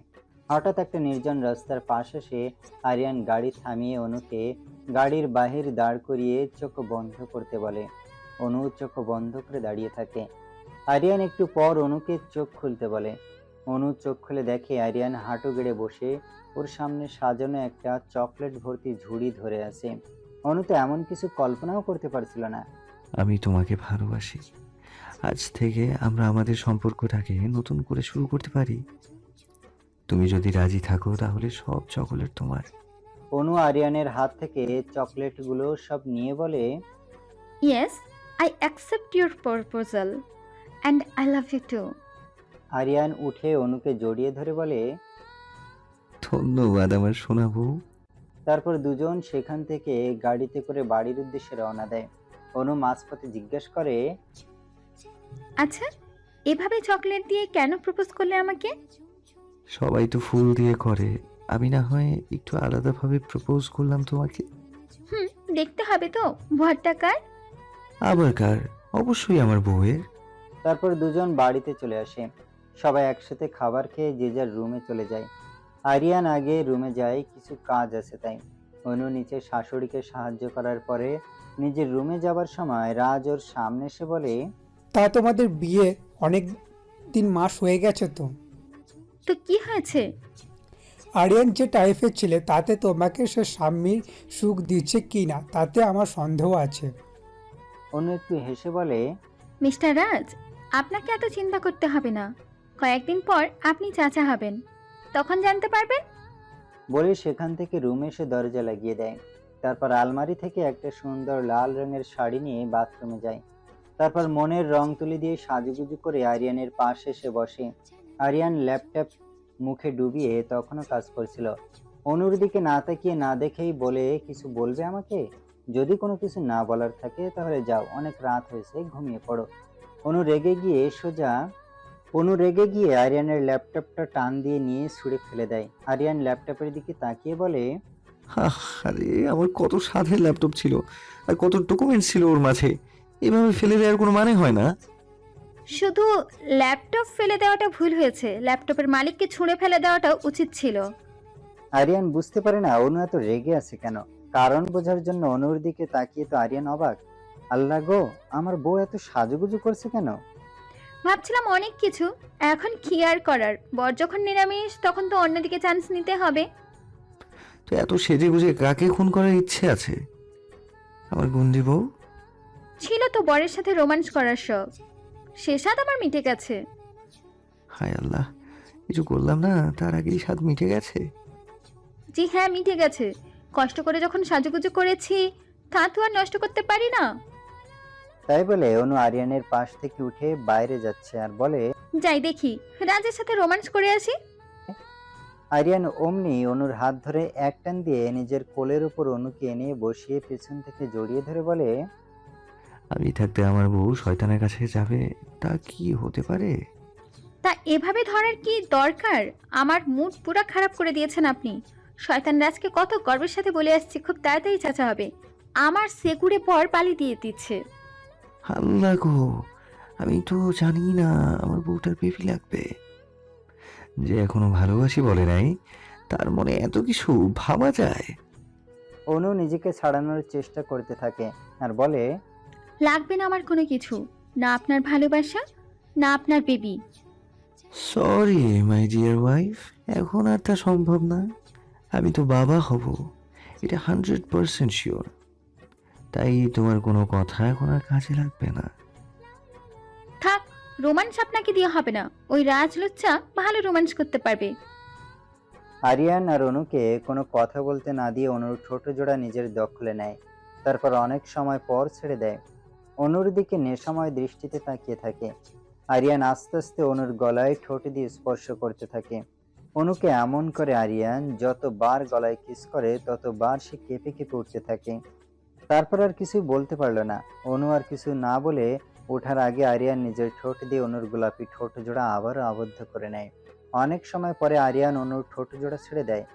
আরিয়ান অনু দুজনে বেশ জোরে জোরে নিঃশ্বাস নিতে থাকে আর দুজনে কি মনে করে যেন হাসতে থাকে। অনু তো লজ্জায় মাথা নিচু করে রাখে আর উঁচু করে তাকাতেই পারছে না। তারপর আবার আরিয়ান অনুকে কোলে করে বিছানায় নিয়ে যায়। অনুকে আরিয়ান আজ আদরে আদরে ভরিয়ে দিতে থাকে। অনু নিজের ভালোবাসার মানুষের কাছে নিজেকে সিক্ত করার জন্য পুরোপুরিভাবে বিলীন করে দেয়। আজ ওদের ভালোবাসার পূর্ণতা পাচ্ছে। রাতের যত গভীরতা বাড়ছে তার সাথে ওদের ভালোবাসার গভীরতা বাড়তে থাকে। পরের দিন সকালে ঘুম থেকে উঠে অনু আরিয়ানের বুকের মাঝে নিজেকে দেখে লজ্জায় লাল হয়ে যায়, কিন্তু রাতের কথা ভাবতেই ঠোঁটের কোণায় হাসি চলে আসে। দু হাত দিয়ে নিজের মুখ ঢেকে রাখে। তারপর অনু মাথা নিচু করে ঘুমন্ত আরিয়ানকে চুপচাপ দেখতে থাকে আর ভাবে, কে বলবে এ খুব রাগী বজ্জাত ভাজে নিরামিষটা আমার পুরো পৃথিবী। অনুর সব ভাবনার মাঝে জল ঢেলে দিয়ে আরিয়ান চোখ বন্ধ করে রেখে বলে, ওঠো গো আমার ডেঞ্জারাস সুন্দরী বউ, এভাবে তাকিয়ে দেখো না গো, খুব লজ্জা করে। তারপর আরিয়ান চোখ খুলে অনুর হাত ধরে এক টান দিয়ে নিজের বুকের মাঝে নিয়ে আসে। কি সারা রাত দেখে মন ভরেনি? এত আদর সোহাগ করার পরেও মনে মনে গালি দিচ্ছিলে? থাক, এত দেখা দেখি দরকার নেই আমার। আর গালি কেন দিব মনে মনে? ভালোবাসা প্রকাশ করছিলাম তো। বাহ, এত ভালোবাসা আগে দেখিনি, সব মনে মনে বুঝি। দেখাও দেখি একটু নমুনা। হয়েছে, ছাড়ুন, আমি ফ্রেশ হতে যাব। চলো একসাথে যাব। আপনাকে তো আমি খুব ভালো ভাবছিলাম, এখন তো দেখি পুরো ফাজিলের হাড্ডি। তারপর অনু আরিয়ানকে ধাক্কা দিয়ে উঠে সোজা বাথরুমে চলে যায়। আরিয়ান অনুর জন্য ড্রেস নিয়ে বাথরুমের দরজায় নক করে বলে, আমার ডেঞ্জারাস সুন্দরী বউ ফ্রেশ হয়ে কি ওইভাবে বাহিরে আসার ইচ্ছা আছে নাকি? অনু বাথরুম থেকে বলে, একদম না, আমার বর বাইরে আছে, আর সে যদি লুচ্চামি করতে চায় তাহলে আমি রাজের কাছে চলে যাব। আল্লাহ গো আল্লাহ, বউয়ের সাথে রোমান্স যদি লুচ্চামি হয় তাহলে প্রেম করাকে কি বলে? আর কথায় কথায় রাজ নামটা নিবে না। জাস্ট মাইন্ড ইট, ওকে? অনু দরজা খুলে আরিয়ানের হাত থেকে ড্রেস নিয়ে নেয়। তারপর দরজা বন্ধ করে বলে, নিলাম না শয়তান রাজের নাম। হ্যাঁ, এইভাবে ভালোবাসা আর ভালো লাগার মাঝে ওদের জীবনের সুখের দিন কাটতে থাকে। আর অনু এসবের মাঝে অনেক রাজের খচ্চরগিরি সহ্য করতে থাকে। কিছুদিন পর একদিন সকালে অনু নিচে এসে রান্নাঘরে সবার জন্য নাস্তা বানাতে থাকে। তারপর টেবিলের উপর সবকিছু রেডি করতে থাকে। তখন সেখানে রাজ চলে আসে। সে এসে অনুর হাত ধরে। অনু এক ঝটকানি দিয়ে নিজের হাত ছাড়িয়ে নেয়। তারপর রাজ বলে, হাই অনু, ব্যাপার কি? আজ অনেক খুশি মনে হচ্ছে। জি, কি করব বলেন? আশেপাশে আপনার মতো শয়তান থাকলে কি নিজের খুশিও প্রকাশ করা যাবে না? আমাকে ডাইরেক্ট শয়তান বলছো? আমার শয়তানি সম্পর্কে তোমার কোনো ধারণা নেই, বুঝেছো জানেমান? আপনারও আমার সম্পর্কে কোনো ধারণা নেই আমি কি জিনিস, বুঝেছেন? অনেক করেছেন খচ্চরগিরি, এবার আপনার দিন শেষ। এর জন্যই তো তোমাকে আমার ভালো লাগে, কত অ্যাটিটিউড তোমার মাঝে। উফ, I like you. I just hate you mister Raj. তা তুমি আমাকে ঘৃণা করো নাকি এই নামটাকে ঘৃণা করো? অবশ্যই আপনাকে ঘৃণা করি। উফ, নামটাকে ঘৃণা করলে খুব বেশি খুশি আমি হব। আমি আপনাকে খুশি করার জন্য এখানে বসে নেই, এ বাড়িতে মেহমান হয়ে আসছেন, মেহমান হয়েই থাকবেন, তাহলে খুশি হব। ফুপু এসে চিৎকার শুরু করে, এই মেয়ে, তোমার এত সাহস, তুমি আমার ছেলেকে মেহমান বলে খোঁড়া দিচ্ছ? তখন বাড়ির সবাই সেখানে চলে আসে। আরিয়ান এসে অনুর পাশে দাঁড়িয়ে অনুর হাত ধরে রাখে। আপনি মৌ রাজ সবাই এ বাড়ির মেহমান, কথাটা ভুলে যাবেন না। আর এটা আমার বাড়ি, তাই এই মেয়ে সেই মেয়ে বলবেন না। আমি এ বাড়ির বউ, কথাটা মাথায় ভালো করে ঢুকিয়ে রাখবেন। তোমার সাহস হয় কি করে আমার মাকে এভাবে অপমান করার? আমি অপমান করি নাই, যা সত্যি সত্যি তাই বলেছি। এসেছেন বেড়াতে, ভালো মতো থাকবেন, খাবেন, সময় হলে চলে যাবেন। আমাদের বাড়িতে এসে আমাকে অপমান করবেন, অসম্মান করবেন, তা কখনো মেনে নেব না। Just mind it. আমার মাকে অপমান করার ফল কিন্তু ভালো হবে না, এটা মনে রাখবে। আরিয়ান রাজের শার্টের কলার ধরে বলে, আমার সামনে আমার বউকে হুমকি দেওয়ার এত সাহস তোকে কে দিয়েছে? তোর জীবনটা নষ্ট করতে আমার সাহায্যের দরকার হয় না, তা করতে তুই সাহায্য করবি? আরিয়ান রাজকে ধাক্কা দিয়ে ফেলে দেয়। ফুপু তার ছেলের কাছে গিয়ে রাজকে উঠিয়ে বলে, আমাদের এভাবে অপমান করে তুই ঠিক করছিস না আরিয়ান। আমরা থাকবো না তোদের বাড়িতে, চলে যাব এক্ষুনি এ বাড়ি থেকে। ফুপু তাদের সবকিছু নিয়ে বাইরে চলে আসে। মৌকে আসতে বললে, আমি যাব না তোমাদের সাথে। যে নিজেদের ছেলের অন্যায় দেখেও কিছু বলে না, তাদের সাথে থাকতে আমার রুচিতে বাঁধে। তাহলে থাক তুই, আমি থাকবো না এই বাড়িতে যেখানে আমার ছেলের সম্মান নেই। রাজ যাবার সময় অনুকে বলে, অনু, তুমি কি একটা কথা জানো? আমিও রাজ, তোমার বর ও রাজ কোনো রাজ নামকে ঘৃণা করে। আর ওর 10 বছর বিদেশে কেন থাকতে হয়েছে সে ইতিহাসটা শুনে নিও একবার। যদি ওর বলার মুখ থাকে তাহলে বলবে ওর জীবনে কালো অতীত শুনে নিও। তারপর আরিয়ান অনুকে কিছু না বলে সোজা বাইরে চলে যায়। রাজ তো চলে যায়, কিন্তু অনুর মনের মাঝে তো হাজার প্রশ্ন ঘুরপাক খাচ্ছে। দুই ভাইয়ের নাম রাজ কিভাবে? আর 10 বছর আগে বা কি হয়েছে তা জানতে হবে, কিন্তু কিভাবে জানবো, কে বলবে?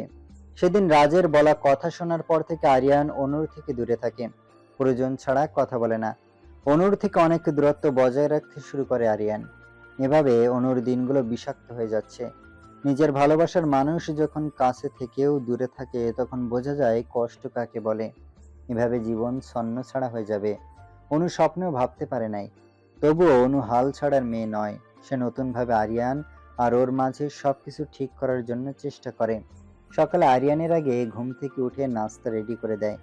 আরিয়ান চুপচাপ খাবার খেয়ে চলে যাবার সময় অনু পেছন থেকে বলে ওঠে, শুনুন, আমিও আপনার সাথে অফিসে যাব।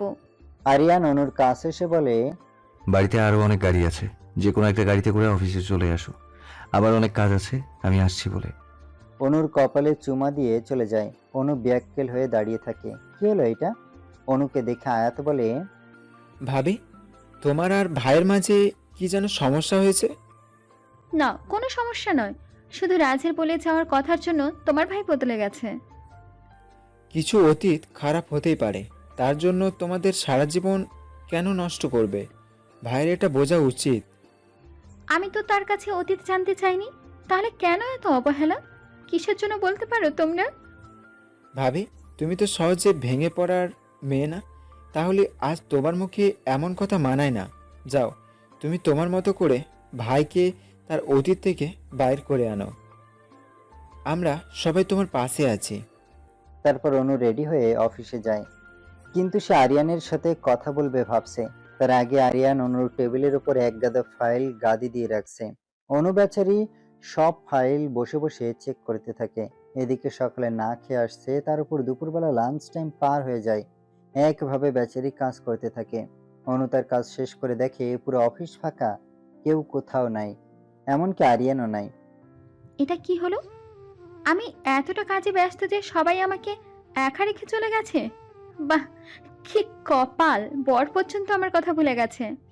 অনু বাইরে এসে বাড়ি যাবার সময় কোনো কিছু পায় না। কি করবে, রাত হয়ে গেছে। ওইদিকে আরিয়ান বাড়িতে গেলে ওর মা জিজ্ঞেস করে, কি ব্যাপার, অনু কোথায়? কেন, অনু বাড়িতে আসেনি?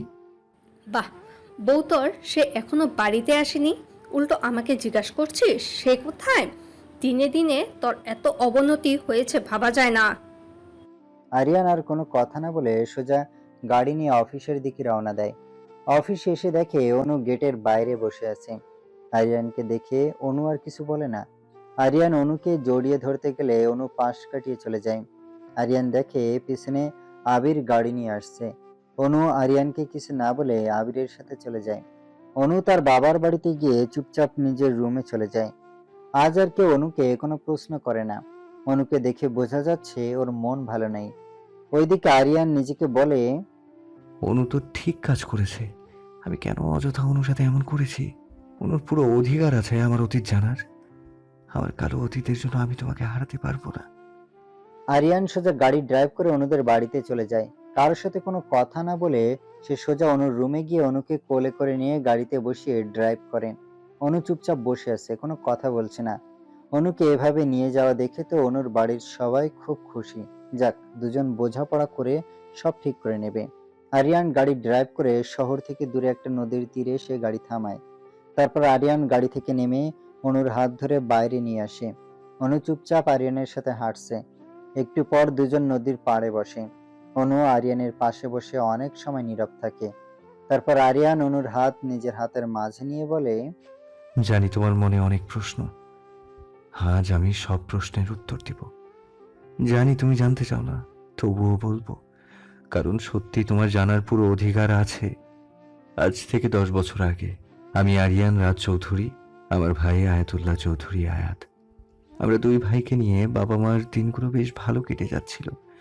আমি স্কুলে সব মেয়ের ক্রাশ ছিলাম। স্কুলে যাবার সময় আমাকে দেখে সব মেয়েরা হাঁ করে তাকিয়ে থাকে। পারলে ওরা সবাই আমাকে গিলে খাবে। স্কুলের যে কোনো অনুষ্ঠানে সবার আগে রাজের নাম শোনা যাবে। আরে দোস্ত, তোর পেছনে মেয়েরা এখনই যেভাবে ঘোরাঘুরি করে তাতে মনে হয় তুই বড় হওয়ার আগেই হেরা তোকে উঠিয়ে নিয়ে বিয়ে করবে।